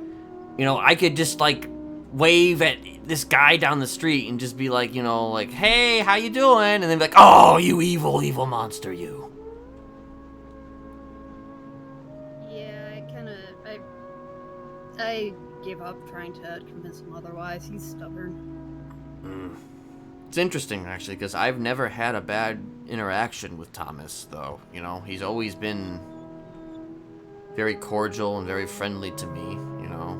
And I've been very cordial and very friendly to him. I mean... I guess the question, though, I have to ask for you that now, having that in mind, you know, with this whole, like, oh, you would join him in whatever it is, like, would you be able to do it? I mean, hopefully we never find out. Because, you know,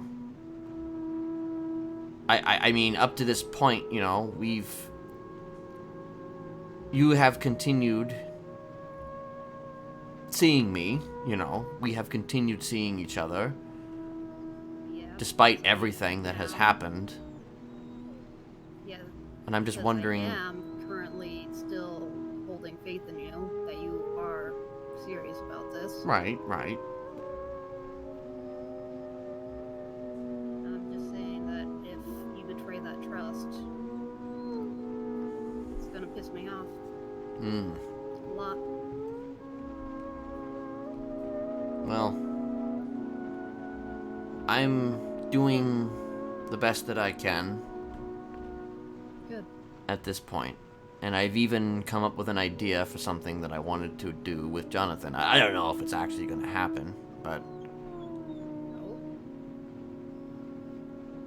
I don't know. I almost kind of feel like there needs to be a, some form of a...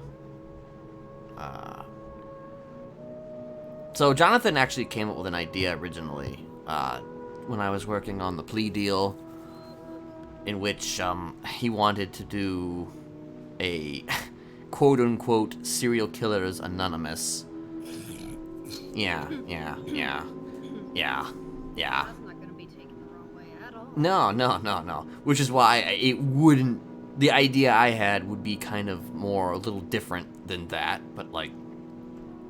I planted the seed of the idea of having something like that, but... You know, maybe a little bit more... people that have the possibility of parole, you know, here in the prison.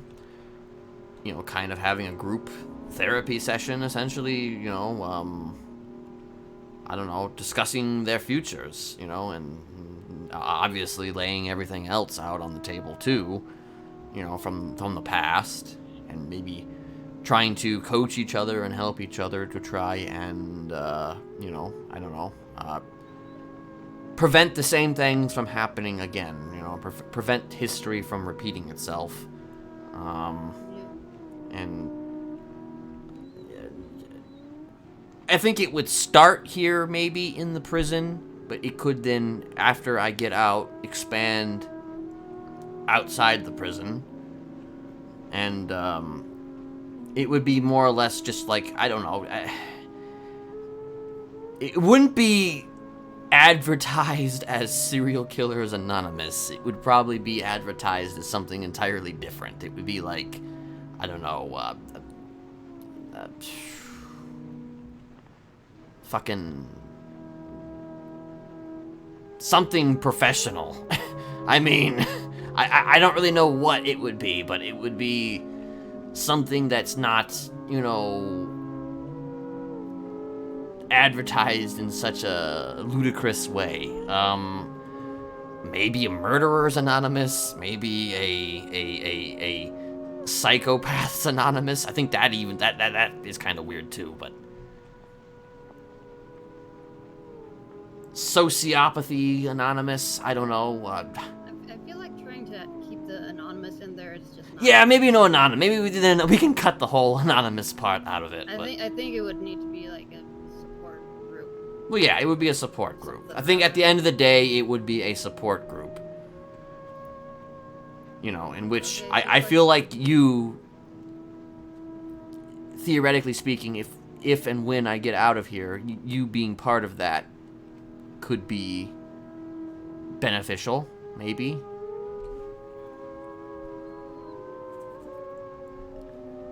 But that's entirely up to you. And that really depends because I'm trying to get into the Neon Tigers, Mm-hmm. and one of the stipulations that Sebastian gave was like I have to completely cut ties, like, or at least not really be like super involved with like I can't be involved with Smiley shit. Which I feel Well, it like wouldn't be is, Smiley shit. Yeah, it's kind of well. I mean, it'd be literally therapy, really. That's what it would be. Yeah, but public eye is dumb, and they probably wouldn't see it that way. I mean, true, but you know, the key thing about, you know, these self-help groups is that I don't think that we would necessarily like publicize it, you know, in a way that is like, you know, come one, come all. We would have to do it maybe a little bit more, I don't know, under the radar. I don't know. We're working through the kinks right now. Yeah. It's just a thought, you know, it's just a thought.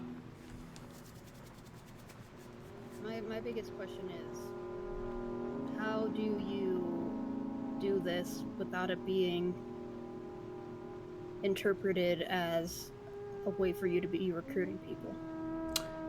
There'd be intense supervision, first and foremost, which is why I brought it up to Jonathan. You know, Jonathan would be supervising and watching these sessions as they happen. Or whoever else would be involved. So they would kind of, you know, ensure that everything is kosher and that what's discussed stays within the realm of help and not hindrance.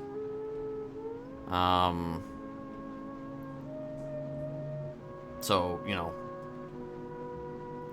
first and foremost, you know, yes, I'm not gonna, it's not something that I'm just like, oh yeah, just give me a bunch of people and I'll take care of the rest, Jonathan. No, I'm not doing that. That's, you know, that's probably the dumbest thing that somebody could ever let happen. So yes, I'm doing this under the obvious stipulation that I would be under, you know, scrutiny for it. You know, I mean, it was originally Jonathan's idea, so he kind of thought that, he kind of thought that, because I have a certain, I guess, quality to myself, that I could perhaps use that quality for good, I guess, instead of evil. Because, you know, I mean, I do have, I guess, a way with people, and he figured it would be kind of best if I expressed that way with people in a positive way, you know, instead of just like trying to completely and utterly, I guess, remove that aspect of myself, you know, maybe try and use my quote-unquote powers for good instead of evil. Something along those lines. Okay, so I went from thinking it's a really fucking stupid idea to maybe it has potential. Yeah, like I said, this is Maybe. we're workshopping it, you know? It's not like it's... Nothing is set in stone, and this may not even happen. Because, I mean, it's just something that Jonathan came up with and stout. And, you know, I kind of want to explore it, maybe.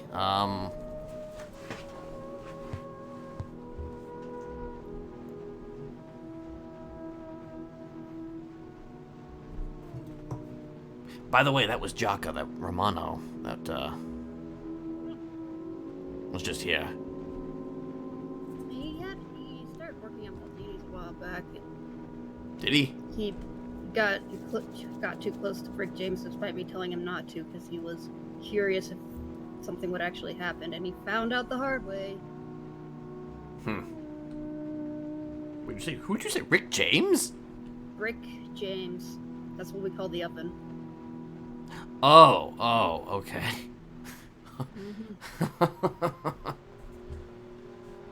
Yeah, my first impressions of him, that, I don't know, he's kind of a, I don't know. He's a bit of a loose cannon. Yeah, I mean, he seemed nice enough when That's what he said. He says that he kind of, he sounds nice, but like he's kind of uses that to his advantage.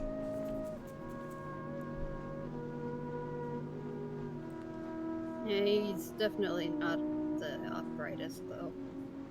Yeah, I didn't get that impression from him, that he was, the brightest color, the brightest crayon in the box. But he's somebody who I was thinking about too, being part of something like this. I don't know.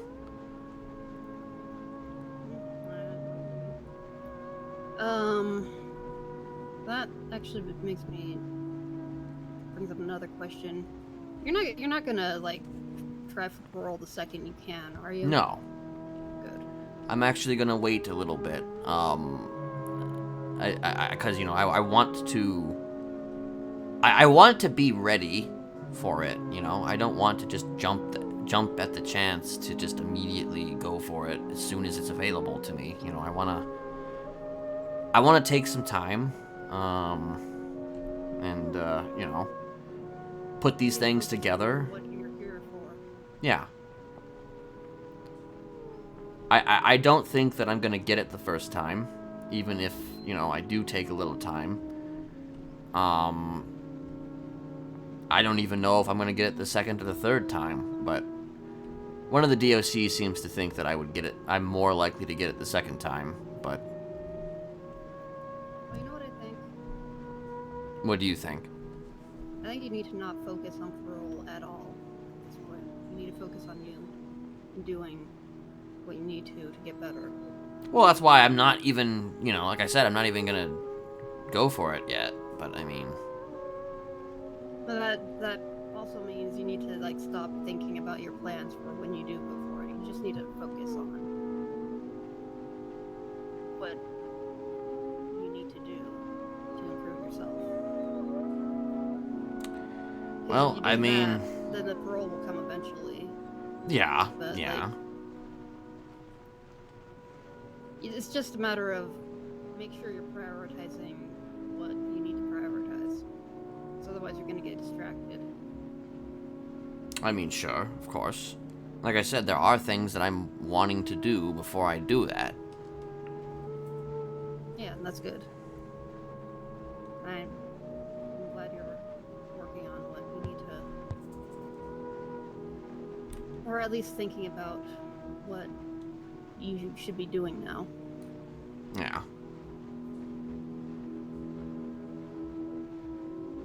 Granted, by the time that I am eligible, I will have been in here for 90 years. Yeah, but you spent most of that, I feel like, focusing on, like, plea deal and stuff, like... And I'm not saying, like, that in a bad way, like, it was something that was weighing on you. Yeah, it was All that definitely pressure. weighing on me because, the whole thing was a fucking joke. Yeah, it was... The whole thing is fucking ridiculous. You know what happened the day after your first attempt to, like, release Fauna or whatever?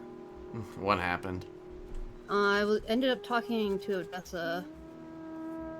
Mhm. I said something, I texted her something like, how's the cadet life treating you? And she's like, how do you know about that? And I called her and I was like, you literally told me you were a cadet now? And she was like, oh. Yeah. And then she brought up what happened, and then she asked me, like, doesn't everybody die from the release process except for you? And I'm like, Excuse me, what? No. Do you not know what this fucking shit means? People are so fucking stupid. Like, I wouldn't be offering to release them if I'm just like, oh yeah, by the way, they're gonna die. You know, that's like what the fuck? Yeah. Why would that's you be the really exception? dumb. That's the question right there. Like, what exactly makes her? What would make her think? But those two weren't dead. Like, No, they apparently weren't. being comatose is being dead, but like, Yeah, comatose means you're dead, I guess. but those two are also like going through a much more extreme process, so to speak. So it's like, huh? What? Yeah, you know, I don't know. It's whatever, I guess. You know, it's the deal is done, and I mean, they know now that obviously. May obviously made that very clear that they're fine. Well, they're not fine, but you know, they are free. They're not, So, yeah. and they're not very dead. They're very much in control of their own thoughts now. Mm-hmm. Like, I wanted to point out that the fact that they were so like all the anger and like bitterness that they were holding towards you was proof that you did like go through with it, like that they were genuinely no longer under your control, because like the whole thing was like they weren't like standing up for themselves, like to Rick or whatever. Mm-hmm.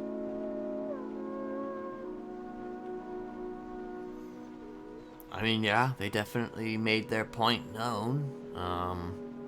Yeah, and they felt I feel like they evil, also kind of exaggerated a few things, but kind of. I mean, a lot, honestly. They kind of Yeah. they exaggerated a lot, like, because I literally like- had no idea that this was even happening until it was already happening. I didn't want it to happen. I mean, yes, I understand that ultimately it was me in the end, and I take that responsibility. Well, the thing is, I take you that did the responsibility. tools, but you didn't, like, you weren't. It's like a guy who sells guns. Like, are you gonna? Okay, this is actually no. I'm not gonna use that metaphor. Okay, I'll give you an analogy. So you can write a book, right? In America, you can write whatever books you want to write, right? You can write a book called How to Get Away with Murder, right? Which I think is an actual book. I'm pretty sure it is. Yeah. Or it's a You can write the book on how to get away with murder, and you can give all the details you want. And you're allowed to write that book. You're allowed to publish that book. Just because somebody takes that book and uses it to actually try and get away with murder doesn't mean that you're necessarily culpable. Now, in my case, it's a little bit more extreme, I think. It's a little bit... That example doesn't totally hold weight. However... Yeah, my issue was they made it seem like it was entirely your fault, and I mean, it felt kind of like they were going was. a little too easy on Rick. I mean, it kind of was, but I mean, yeah, they were going a little easy on Rick, but I mean, in that moment, it wasn't about Rick. It was all about me, you know? Mm-hmm. I mean, if it had been Rick's case, obviously it would have been all about Rick, but I don't know. I'm not gonna judge them for anything that they say, obviously. I mean, it's... like, I kind of put you on blast too there. Like, Yeah, you did. I mean, I didn't expect that you wouldn't put me, you know, a little bit on blast. But, you know. I mean, at this point, I just want people to know that, like, to just like get my story out there. Well, yeah, you want so people to know your story. understand. And you know, there was a lot that I had to cut out. Like, Believe parts me, I where wanted people to fucking- know my story too.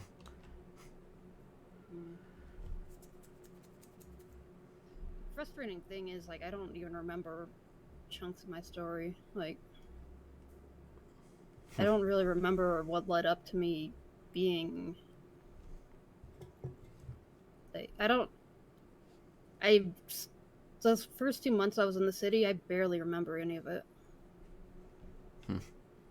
I remember bits and pieces, and I know for the most part what happened, but I don't remember a lot of the why or the how or.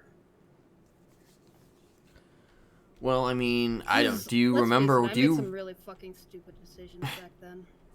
Yeah, like texting me because you wanted to interview me because I was running for mayor at the time. You know. I was legitimately trying to figure out something. What was I trying to figure out? I don't know what you were trying to figure out, Karen. You know. Something about a mayoral candidate. Fuck. It doesn't matter now. Yeah. What's done is done. Mm-hmm. You never did actually accept that interview. I mean, you found me later that day, though, and that's when we met on I'm pretty sure there was some time between me texting you and actually. I think it was literally the same day. Oh, okay, no. You did. Okay, so yeah, you did text me. Okay, I caught up with those texts, like maybe a day or two after I think you'd sent them, and then I responded. I think I responded. Did I respond? I may not have responded actually, but I think that you sent another text the same day that we met, though, and Maybe? that's when you discovered the three of us, actually the four of us, on at Dean World. And then, you know, you kind of started crying, and then you walked away to the beach, and we were like, does he want us to follow him? And we followed him, and yeah. Honestly, Do you remember, though, why He's- the he's thing happened?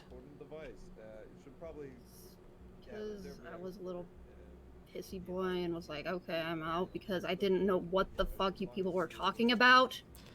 Right. Like, you kept talking about this meeting that I didn't remember, and it was like, I didn't know who any of these Well, people are. it was a big, massive meeting that took place, like, I don't know, with everybody just about, and you were apparently with Jocelyn at the time. Yeah, I like, now I can, like, kind of remember, like, Percy and Bree and Ed, and even Roman was there, wasn't he, for a little bit? Yeah, I don't Which, even. Roman might be dead, by the way. Oh, well, I think he's dead. I mean, no loss there. Anyway, it was interesting because fucking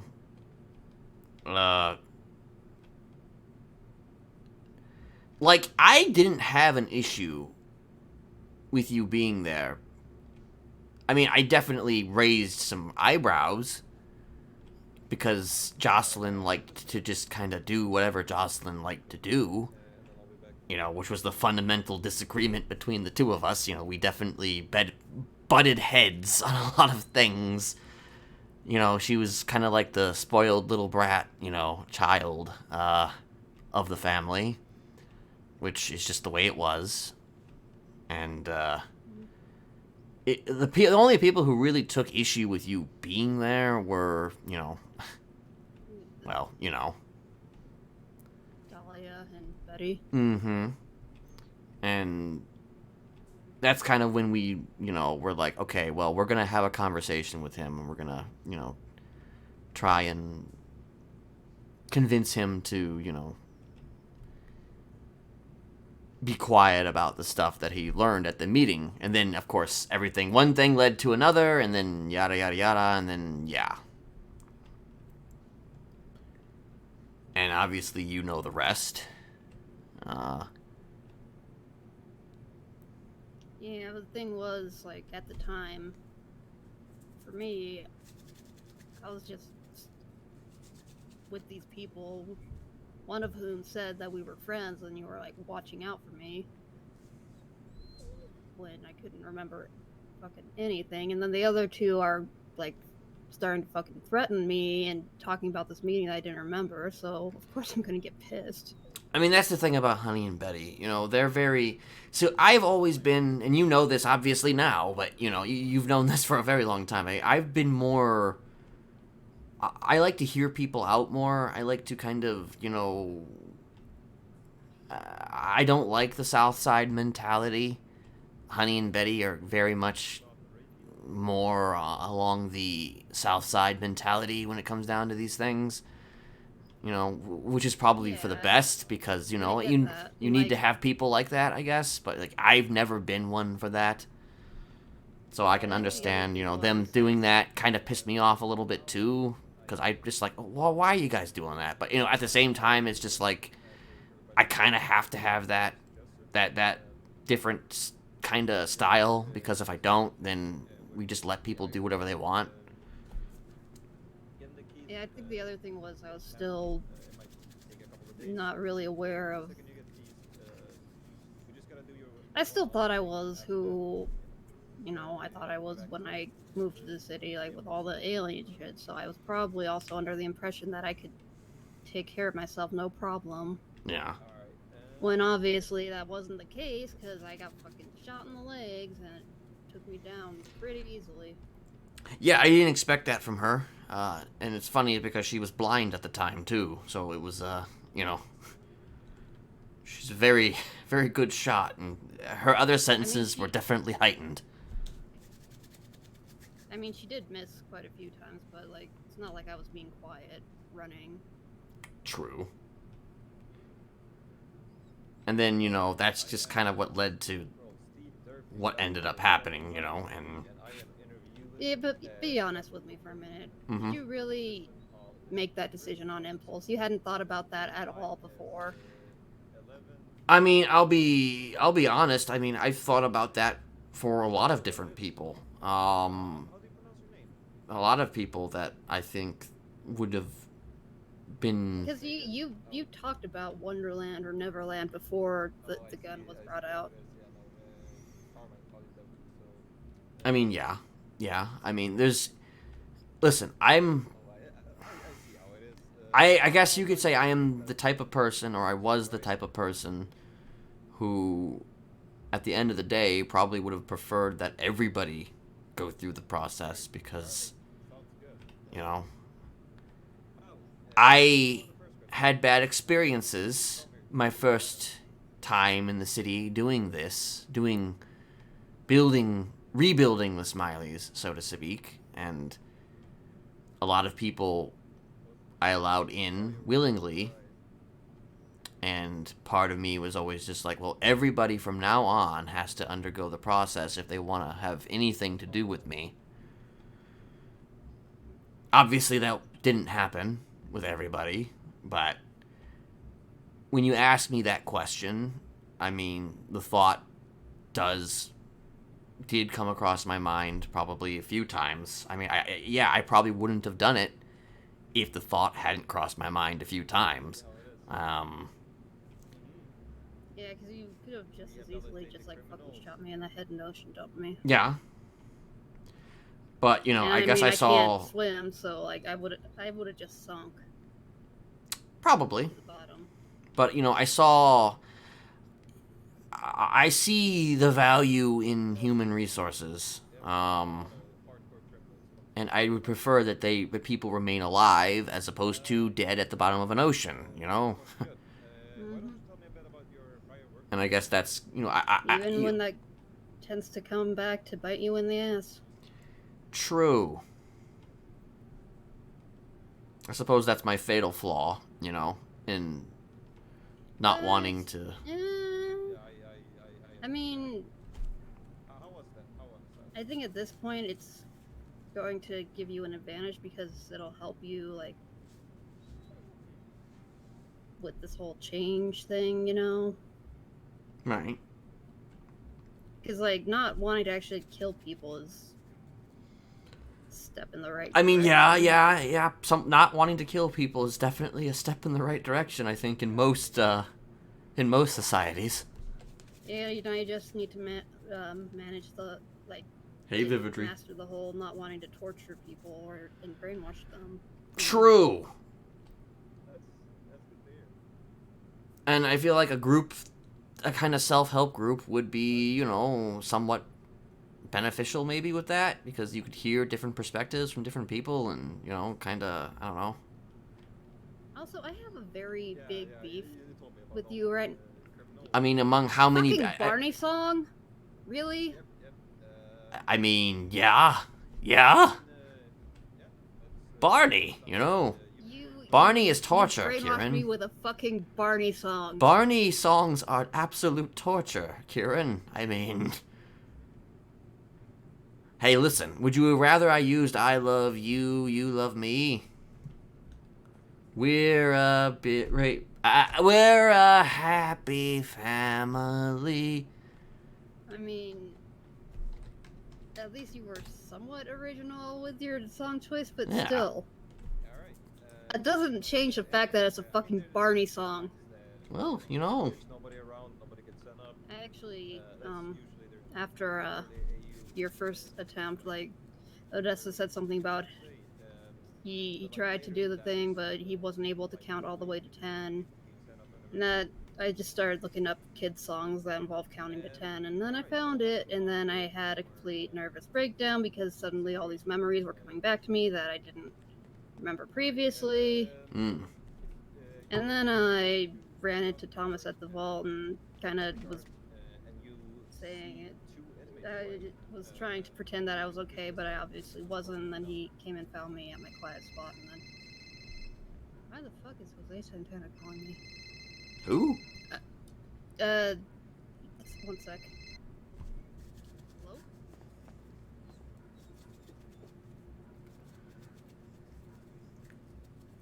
I'm at the prison visiting school right now, so I'm not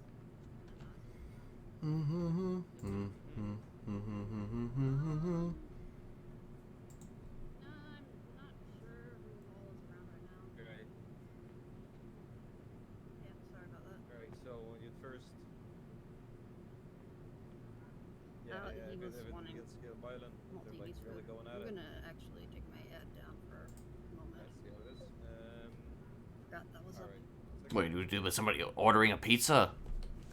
He was asking if I could come down to Maldini's to help him get pizza because no one's around. Oh. Alright. Yeah. So, let's say you're out in the yard and I see. there's this inmate that's, following That you was s- Scottish Jose. that thought Hmm. really, I spent, what would you do? Actually, continue with where you were going. I wanna...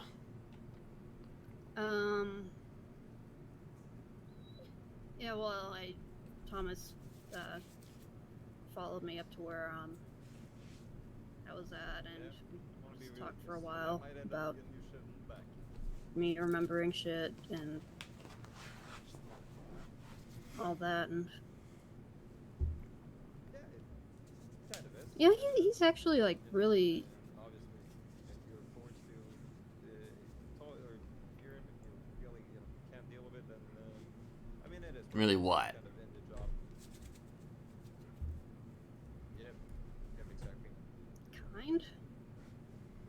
People he No. cares about, at least. Yeah, it'll only make you bored. And for some reason, he cares about me. Right.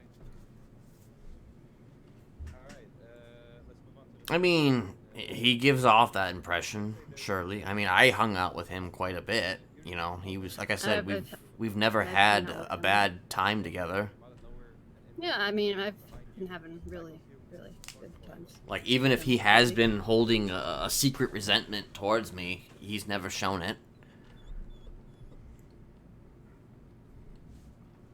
Yeah, that's kind of interesting because he's not keeping it secret from me. Like, Well, I'm the only one. See, that's the thing. Most people don't want to confront me directly with anything. Yeah, hopefully. They always just kind of hide. I mean, to be fair, I guess it makes sense, because if they confronted me about it, they would have gotten stabbed, but, you know. maybe. Segregation. But, I mean, at this point, it doesn't really matter that much now, does it?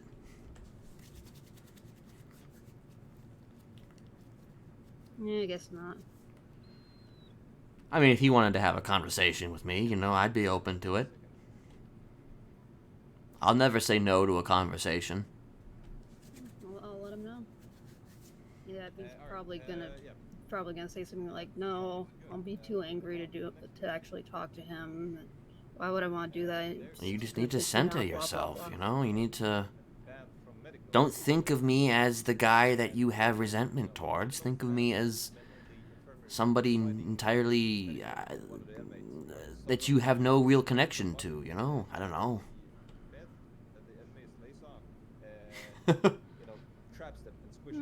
I mean, it's up to him. It's entirely up to him. I'm just opening the door, you know, to that possibility. If he wants to have a conversation, I am open for a conversation. Speaking of which, like so wait, do you, like, what is your relationship to him? We're friends. Oh, okay. Well, Benefits. with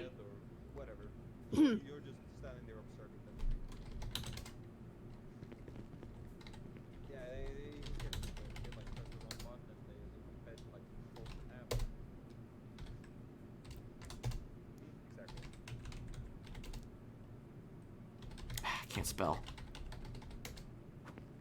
Ugh!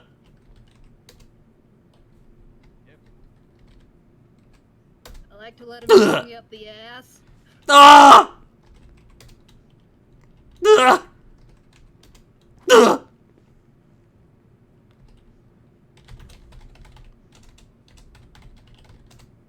Ah! Ah! Ah! Ah! Anyway, yeah, to be honest, I don't really know how it happened. Kind of just. He invited me to his place for a movie. mm-hmm. And then we hung out, and then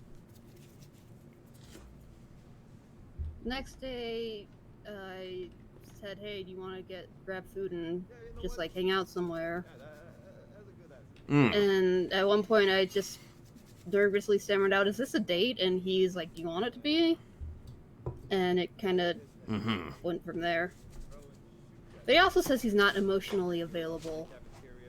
Hence the friends with benefits. Well, if it's a friends with benefits thing, yet he acknowledged that it was a date, I mean, that's not exactly friends with benefits. That's a date. Yeah, I think he's, You don't date somebody who's your friend with a benefit. Well, I mean, we kind of talked about it. It's complicated. I'm not going to go on. Huh. Point is, every time you talk about what you do with Ursula, now I'm going to start talking about what I do with Thomas. Yeah, I guess I reap what I sow. Uh-huh. Yeah. Yep. Yeah. Well, you know what? I spent most of the day with Ursula yesterday, and you know what? We fucked in a bush. Kind of painful, actually. Yeah, there was a lot of Uncomfortable, at prickers. least. There's a lot of prickly things, actually. Yeah, we haven't done that one yet, but I mean, everywhere in his apartment, really. Yeah. And even in my own cell, too. In which, Jaka... I mean, that's... Jaka saw, and he was like, "What the fuck?" Yeah. And he, like, told on us. It was, yeah. That's how I met Jaka Romano, was because he saw me and Ursula, going at it in my jail cell. Uh-huh. Interesting. Yeah.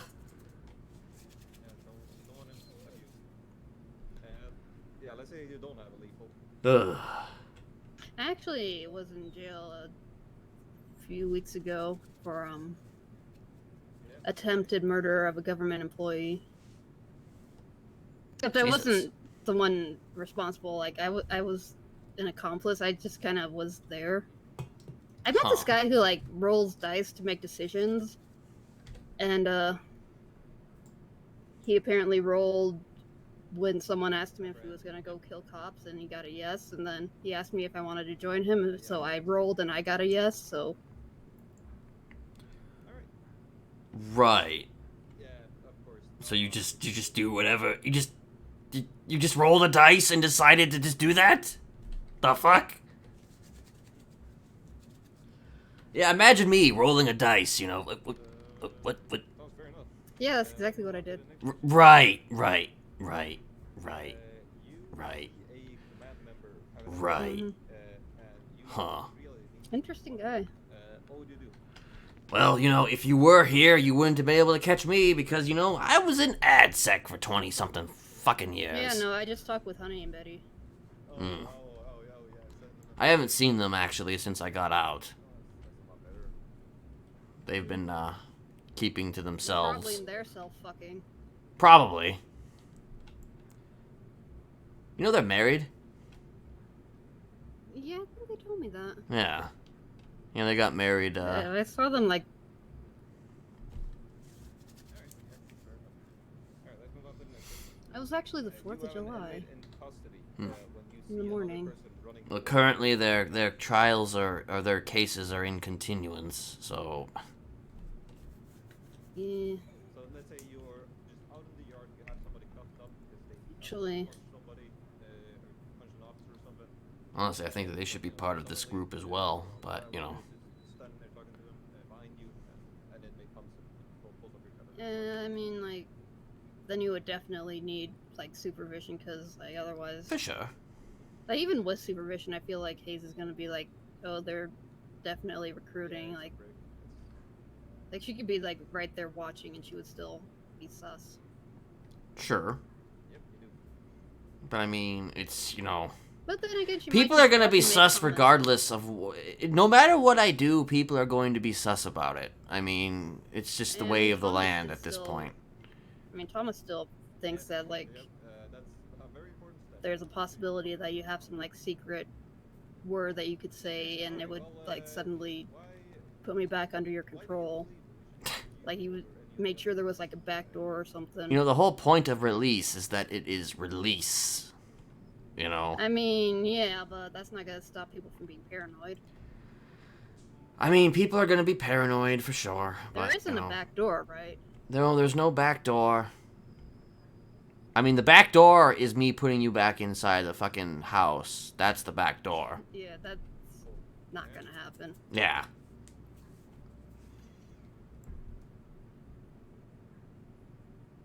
Because, you know, if it would defeat the purpose if I released you and yet I still had something to hold you, to tether you to it, that would mean that I never actually released you in the first place. That's what that would imply, essentially.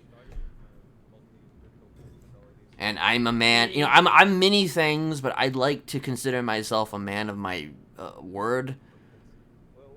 At least to a degree, a certain level, a certain degree, you know. Mm-hmm. And when I say I'm going to do something, I usually mean it. Usually. You have some inmates that are poor, Usually. so, you know, Yes. you're talking to them and you're, Like, and their name the one time where, you know, obviously you know the story about why I turned myself in, but I mean, I had a whole thought process. I had a whole plan. I had a whole thing in my head. And then it took just a few words from a cop to make me just be like, you know what, I'm not gonna do any of this anymore. And that was one of the few times where that's happened.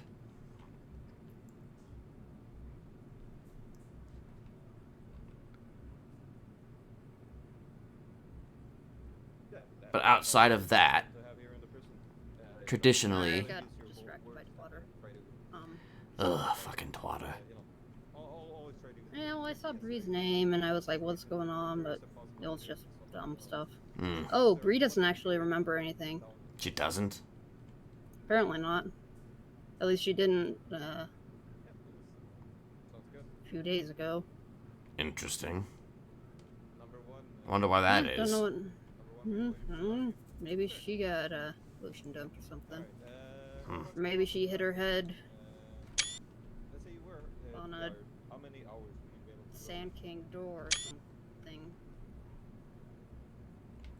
You think she hit her head on a Sand King door? I was trying to think of something that Bree would You think that's something? You- Yeah, I think that's and, something. like, For some reason, I feel like that's something she would do. She drives Sand Kings and all this stuff, so like it sounded like something. All right, fair enough. I was trying to make a Well, joke, that was- okay? I'm not.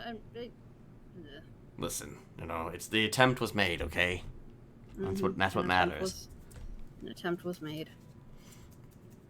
Yep, nice, I mean, the idea, I guess, of somebody getting hit with a Sand King door is kind of certainly humorous because it's like you have all these stories out there of people who go through these horrible, horrific things and they lose their memory, and then somebody's just like, yeah, I hit my head on a Sand King door.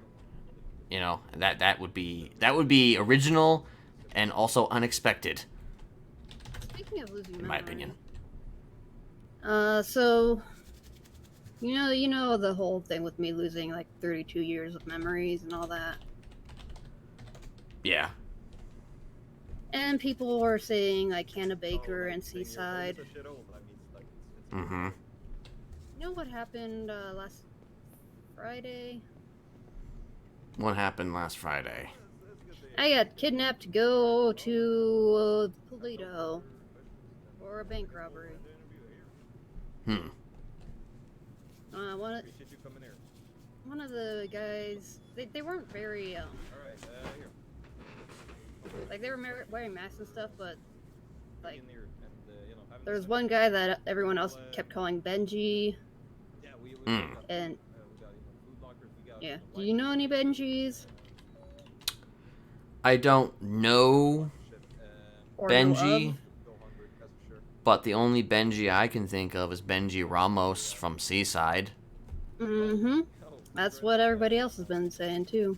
Well, everybody else being Sebastian and Thomas. Actual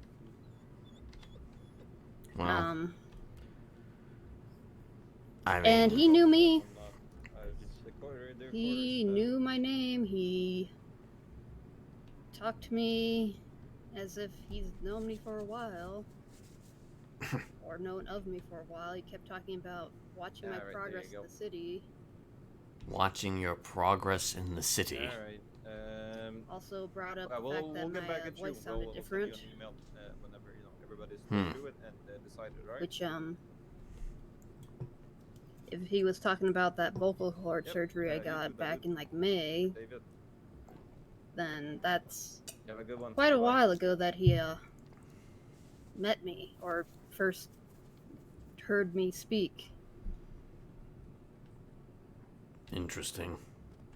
Yeah, he doesn't strike me as somebody who would be watching anybody's progress, if I'm being real with you.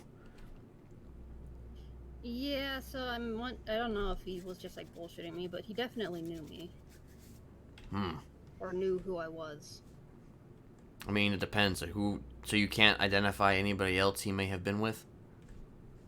If they said other names, I have no clue, but they were all masked up. and What all about that. Chico? Did anybody say, was their name Chico mentioned? I don't think so. Okay. I'm trying to think here. What about Javier? No, like the only name I can really remember is Benji, hence me.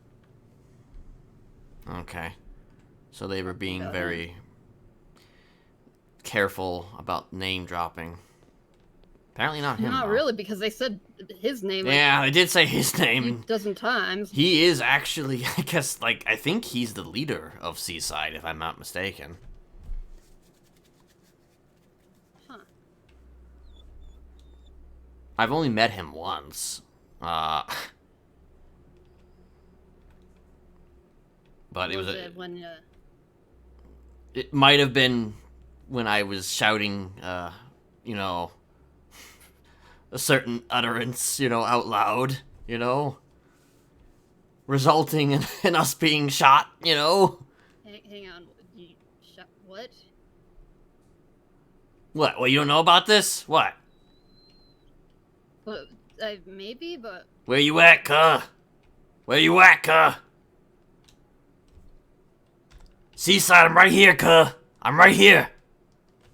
Where you at? Where you at? Where you hiding? Ain't nobody else around that can hide away from us. I'm right here. I'm right here, cuh. Come and get me. And then they came and got me. So, you know. You really did that. Yeah, I might have done that, you know. Listen, I was in a mood, okay? I was in a mood at that time. I mean, yeah, you were, but like. Honestly, though, it could have been. It was actually. It could have been a lot worse, actually. But you know, it was. It was all in good fun, you know. Yep.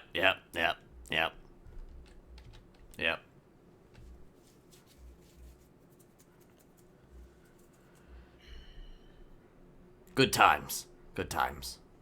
Anyway, so that's something I'm kind of trying to look into is. There's also KJ.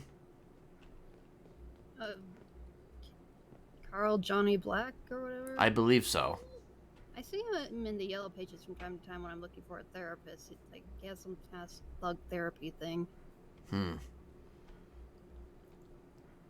Wait, he has a wait. He has therapy. Wait. He's got is he? Thug. I don't know what this is. If it's actual therapy or if it's just code for something else. I texted him once asking what it was, and I never got a response. So whatever. Probably because you're right. Probably because it is probably code for something else. And he probably just hasn't come up with a good excuse to explain, what it actually is. Because he obviously wasn't going to text you about whatever it actually is. I mean, he could have just called, but yeah, whatever. I mean, true. People don't think, though, Kieran. They just do. Wow, really? Yeah, you know. Oh my gosh. They just do things, Kieran. Never knew. Yeah, I know, right? This is a new thing that you've just learned just now. In this moment. So, you know what's interesting about this dog? What's that? He likes to dance. Oh, does he? And he likes to go up to people. He particularly likes Patrick. Really? Which was the first time I ever actually had a conversation with Patrick, was because this guy kept going up to him, so we ended up talking. I mean, did you actually one of teach the him how to reasons- dance? No, he just if I played music right now, he might do it again. But hey, can you dance? Dance? Nope. I There mean, you he's doing go. something. Oh my gosh. Yeah, that's what he does. And I taught him the command, but he just does that on his own. He also likes to get into people's cars, mostly Thomas's. Which is Hey, you haven't You've been very careful with him, right? You haven't thrown him out of any cars or anything like that. No, but someone else did. Oh, really? Someone else? Oh my god. Yeah. They had the same kind of muscle spasm as me, apparently. And I have to be careful with him at Maldini's. I have him lie down under one of the tables because someone came in a couple weeks ago, saw him and was like, "Ew, dog, get this dog out of here," and was being an asshole and was like, "We're gonna take this dog," and all that. The fuck? Do they And then work shot there? me when I tried to fucking stop it. Jesus I don't Christ. know. Do they even work there? They were with someone who had access to the warmer, which suggests that person is at least on the books. Jesus Christ. But Vinny wasn't too pleased about that. He was like, "What the fuck? It's a service dog. Of course he's allowed there." Yeah, it's Because Vinny does not like stuff happening on the property. Oh yeah, I can imagine. I mean, it's one reason why when I was negotiating once with Chatterbox, I was just like, you know, we're gonna have this at Maldini's, and Yeah, I was there. yeah, you were there. And yeah, you were there. Yeah. I remember now. And You know, a bunch of clowns came into Maldini's and just shot all over the place. Did and I had they? to clean it up. Jesus Christ. I had to clean it all up by myself. Well, that's disgusting. It was. I cannot wear my. I just threw my uniform away and had to get another one. Hmm.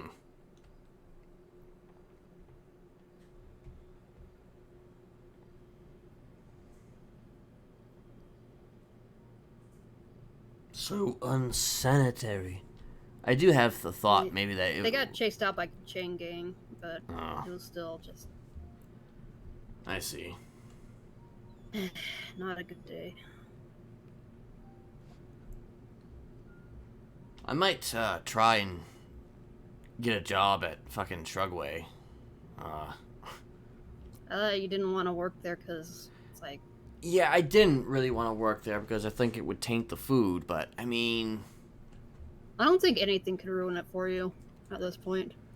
Like, after you eat something off the floor, I feel like nothing is going to make it, like, less appealing to you. I mean, true, though I have been separated from Shrugway for some time. Actually, the first Shrugway I had was part 1 of the sentencing hearing, actually. I got like a delivery of Shrugway. Was that you? Did you send that delivery? No, but I'm glad someone did. Wasn't sure if it was like Joseph, maybe, because Joseph couldn't make it. But I mean, somebody sent it over, and I'm just like, oh, nice. It's the first Shrugway I had in years. So yes, I do. I want to see if I can maybe talk to Joseph about a potential employment when that time comes. And if I had thought about it, I might have stopped by the Shrugway before I came here, but would have been really out of the way. Next time. Next time, you probably wouldn't have been able to give it to me anyway, unless you gave it to the DOC. But Well, yeah, like yeah, that's kind of how it would have. Because there was that DOC that was like right there, and he was like asking if you need anything or whatever. Actually, I need to eat something real quick. I'm hungry.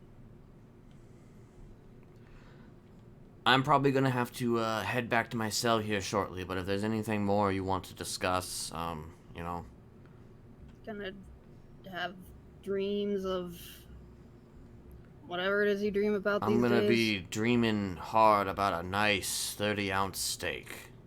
Ew. Delicious. That is way too much steak. That is just enough steak. In my opinion, that is the right amount of steak.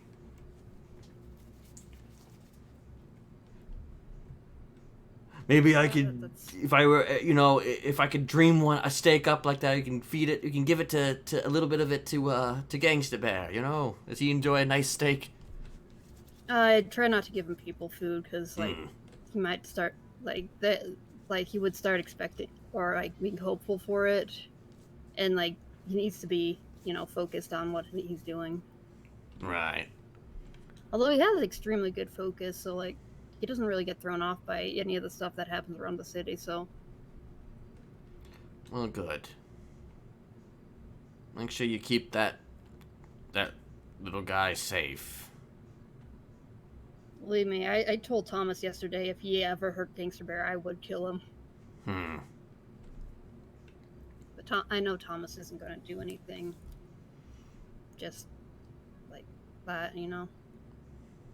Of course. Him and Gangster Bear and Detective Nugget get along pretty well too, actually. Oh yes, yes. It's pretty Detective cute. Nugget. They like to just snuggle in the apartment together, just chill, and it's adorable. A chicken and a dog.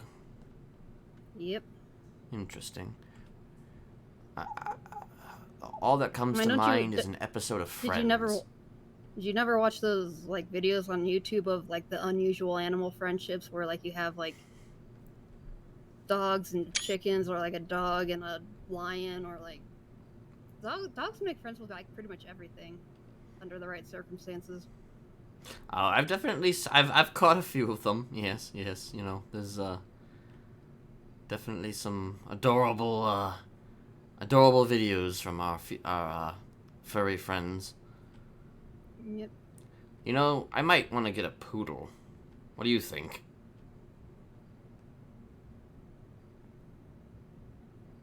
What? I can see it. Really? Yeah. I feel like that would Hmm. be. But I mean, like poodles, like they're very like you have the stereotype, but like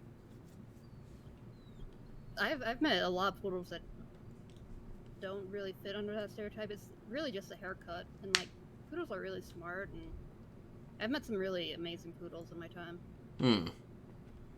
Well, then I might But I consider a can see poodle. you- What? Then I might consider a poodle if one is available. Yeah, but I can definitely see you like having one and like doing the like haircut and all that. I mean, do you know that hair, that like stereotypical like poodle haircut actually came out like That's the French-looking Was- one, right? The French haircut, or whatever it was. something like that. But like it actually, its origins are actually like practicality. Like Hmm. there was actually a practical reason to have its hair cut that way. Was it because it had too much hair or something? Too much fur? Well, I mean, like you do need to like groom them Yeah. to keep the hair short enough that it doesn't affect them, their ability to do whatever. But like more so that like something about like because they're like water dogs or something. Water so dogs. it's like something to help keep like their chest protected, like when they're in the water. Mhm. Or I don't remember exactly, but there's something. I'm Interesting. sure you could look it up on one of the computers. Yeah, I and, might. like, I might read have all to look about- that up. You know, see what. I might need to look up some facts about poodles. You know, because I might be a Yeah. future poodle owner. here, standing. Yeah, you'd before want to you. be sure that it would like be a good fit for you, because like depending on the temperament of the dog and all that. Right. But also like I guess it also depends, like hopefully you would still be able to, you wouldn't be like barred from getting one because of people not liking you. Right. Yeah. I don't know how willing Balto would be to It probably depends on who I talk to, but maybe it would be. I might have to have Ursula go and get it, for me, or something. I don't know. I think that's more of a long-term goal for you. Of course.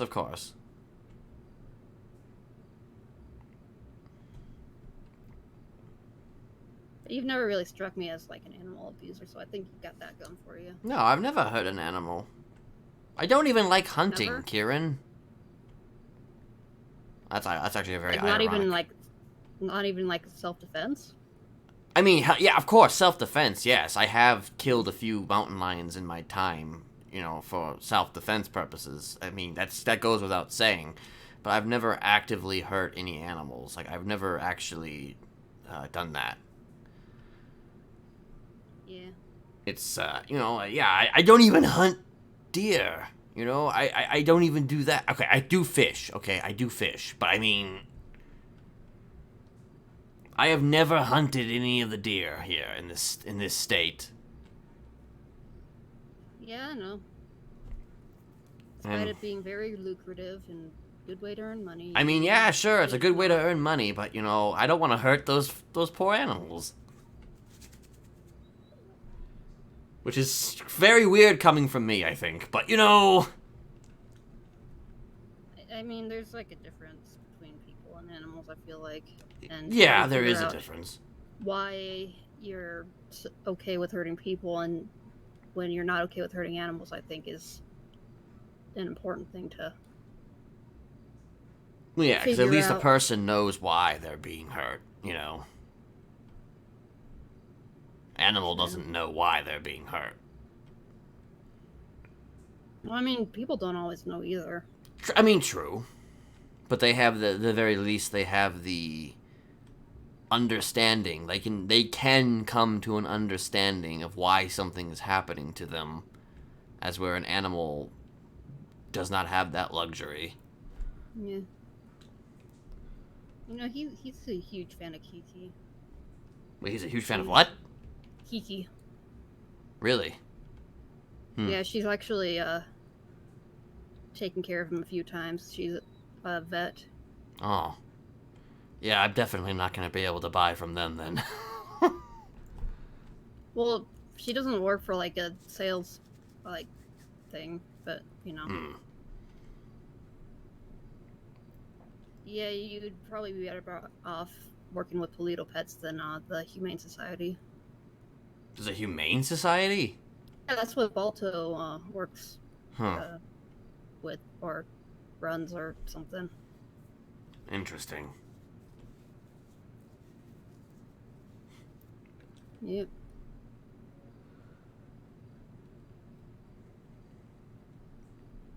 Alright, well, You gotta go think about steak. yeah, I gotta start thinking about getting ready to Like a eat some weirdo? steak here, like a weirdo. I Alright, mean, unless well, there's something else you want to talk about, because I don't yeah. know, I don't know when Thomas we're was gonna meet wondering again. when your birthday is.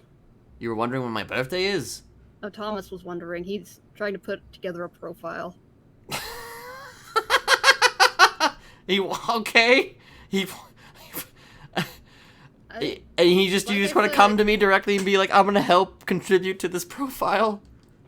I mean, I don't see what knowing your birthday is gonna do for him. Like, I mean, he's literally, so is wants he to building know a where you were profile because he born, wants to too. investigate me and he wants to ask me what's your birthday so I can investigate you? I don't know what he's trying to do. Like, I think it's kind of weird that he needs like your birthday and your place of birth and all that. He should know my place of birth. He actually didn't. He was kind of surprised by it. Actually, he wouldn't know my actual place of birth. I mean, there's the obvious place of birth, but then there's the actual place of birth, which I've kept mostly secret. Yeah. I don't even know if I've told you. Have I told you? I kind of like figured out. I kind of like assumed that it was London because you mentioned being like from there, kind of or something. By the way, May 8th, 1986. Okay. You know, I'll contribute Happy just in, birthday. you know, yeah, I'll contribute Like- just because why not? 3. I mean, he could literally just ask you. Yeah, just ask me. You could just come to me and ask me these things, and I'll probably give you the answers. See, that's what I'm talking about. Nobody comes and talks to me, Kieran. They just think that I'm just not gonna say anything. I am willing to talk to people, you know? And next time I'm at his place, I might just ask him to give me a list. And I'll just go Yeah, through he'll send you to come talk to me, I guess. Okay, yeah. I mean, why not? Los Santos never changes. I love it. Yeah, I really don't see what knowing like that those kind of details is gonna do. He did mention that he never actually knew what your eye color was, which Green. yeah, I know. Mm-hmm. Well, now he knows for sure that it's green. Does he want to know my hobbies? Does he want to know my my He My favorite wasn't really bands? he wasn't really that interested. Like I told him you like the Dragon Ball movie, and he was just like you. And then like I don't really need to know that kind of stuff. And I was like, What do you mean? That's the What do most you- important what do you thing to need, know. then? That's the most important thing that he needs to know is that I enjoy Dragon Ball, you know? That's essential. I feel like knowing that you like Shrugway is even more important because that is such an easy way to kill you. So is that what Like, this literally. profile is? He's trying to figure out ways to kill me? Maybe I don't know what he's doing. Am I contributing to a profile that's going to eventually lead to my death? I mean, if you are, then I'm not sure how any of the stuff we're saying is gonna like contribute anything. I don't know either, unless he like throws me a surprise birthday party on May 8th. And then, but then I show up at the surprise birthday party, and then I get ambushed by a bunch of people with guns. I'm just like, where's the cake? Oh, the cake is the bullets. I feel like he wouldn't need to throw a surprise party to do that.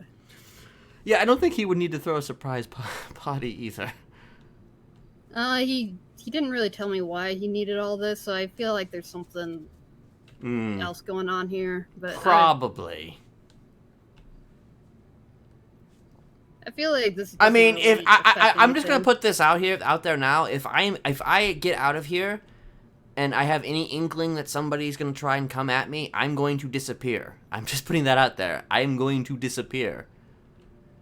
There's a reason why, I disappeared for a very long time before I turned myself in. Because I knew there were people out there trying to find me.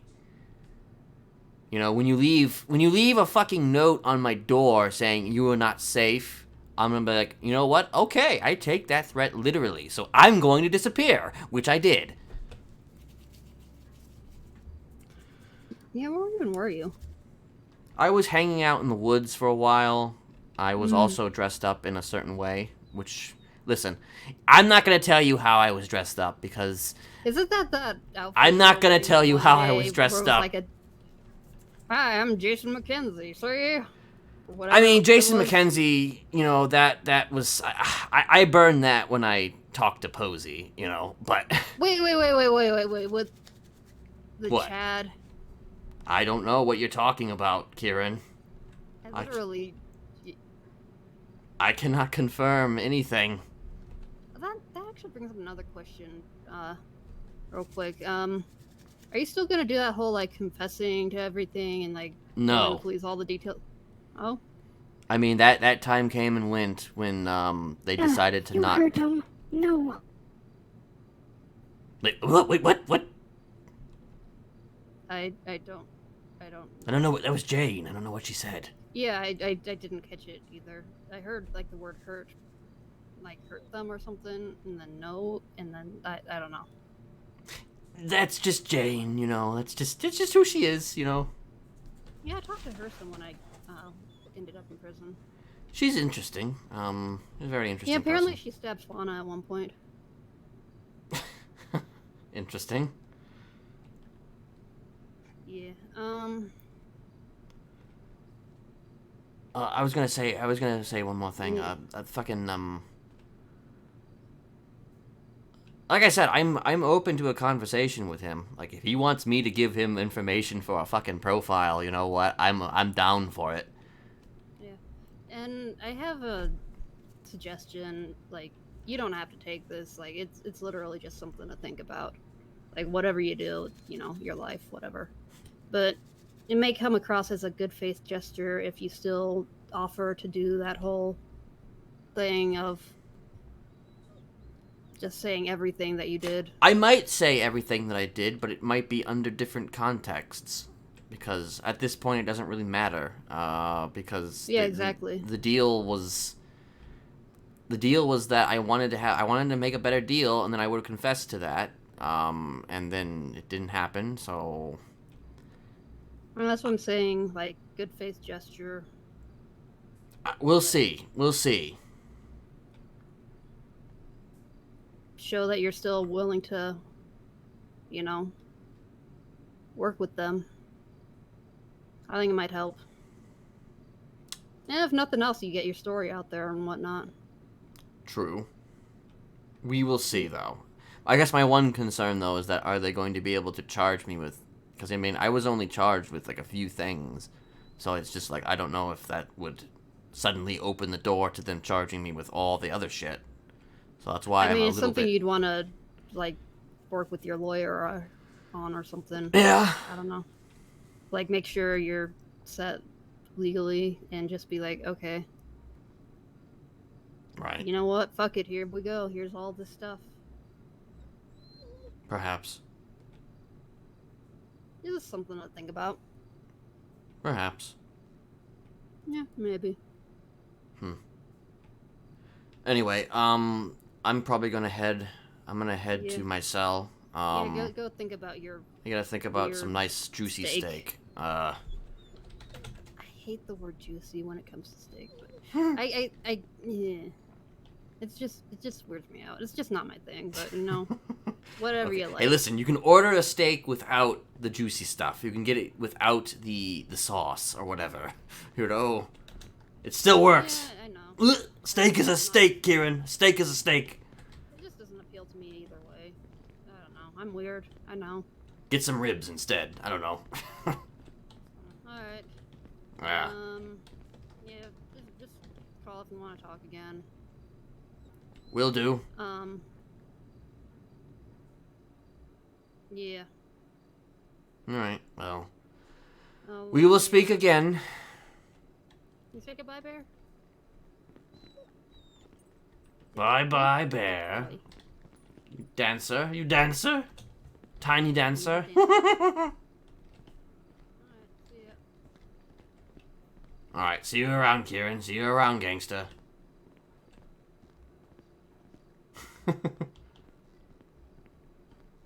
I don't order a steak well done. I only order steaks medium. Even that might be too much for me if I order a steak well done, or if I order a steak, like, I don't know, like, medium rare.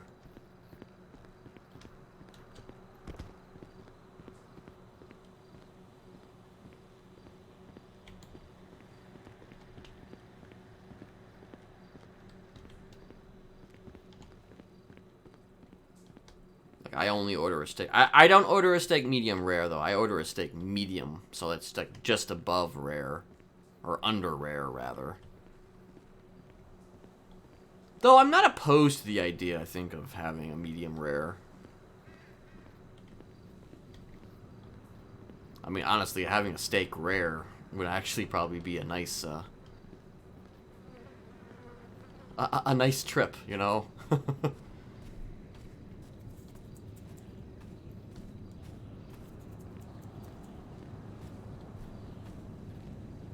Poor Jonathan, though. It's like, he comes onto the server and he's like so tired that he can just only be on the server for however long.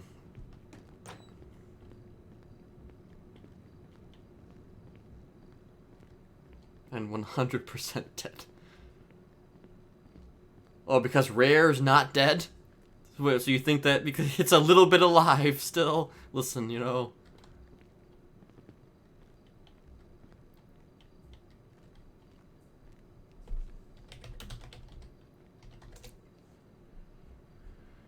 You know, in my opinion, though, at the end of the day, a steak is a steak. You know? When it's on my plate, it's going to go down my gullet.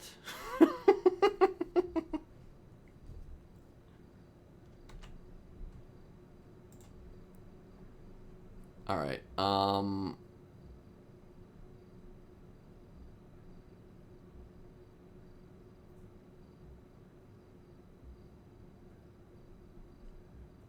hold on.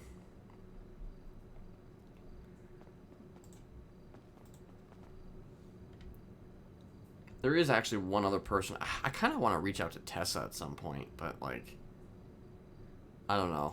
That's a hard one to figure out. All right. Let me see. I'm assuming Juno is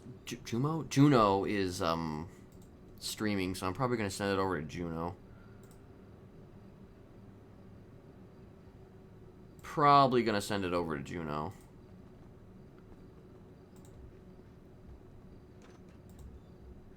Oh, looks like Jimmy is still streaming. Okay, Jimmy is still streaming. He said he was gonna go to bed after he was done with my thing, so. Okay, Juno or Jimmy? Who do we send it to? Juno or Jimmy? Chat's choice.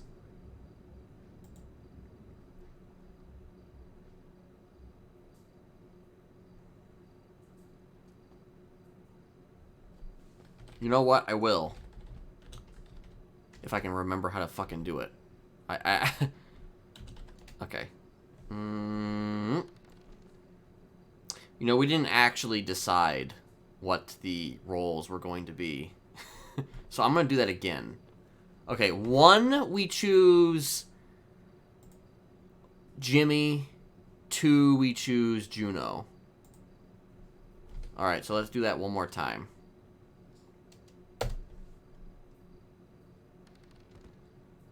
Okay, I guess we're signing to Jimmy.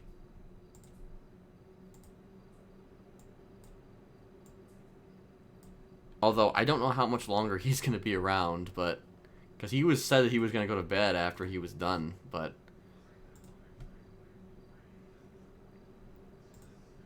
Alright. Alright. Like I said, short stream. I'll be back maybe, I don't know, in a day or two. I don't know. We'll see. Oh, is he? Well, it's too late now. It's already happening. Actually, you know what? No, I'll cancel. No, you're right. I will cancel it. I'll cancel it.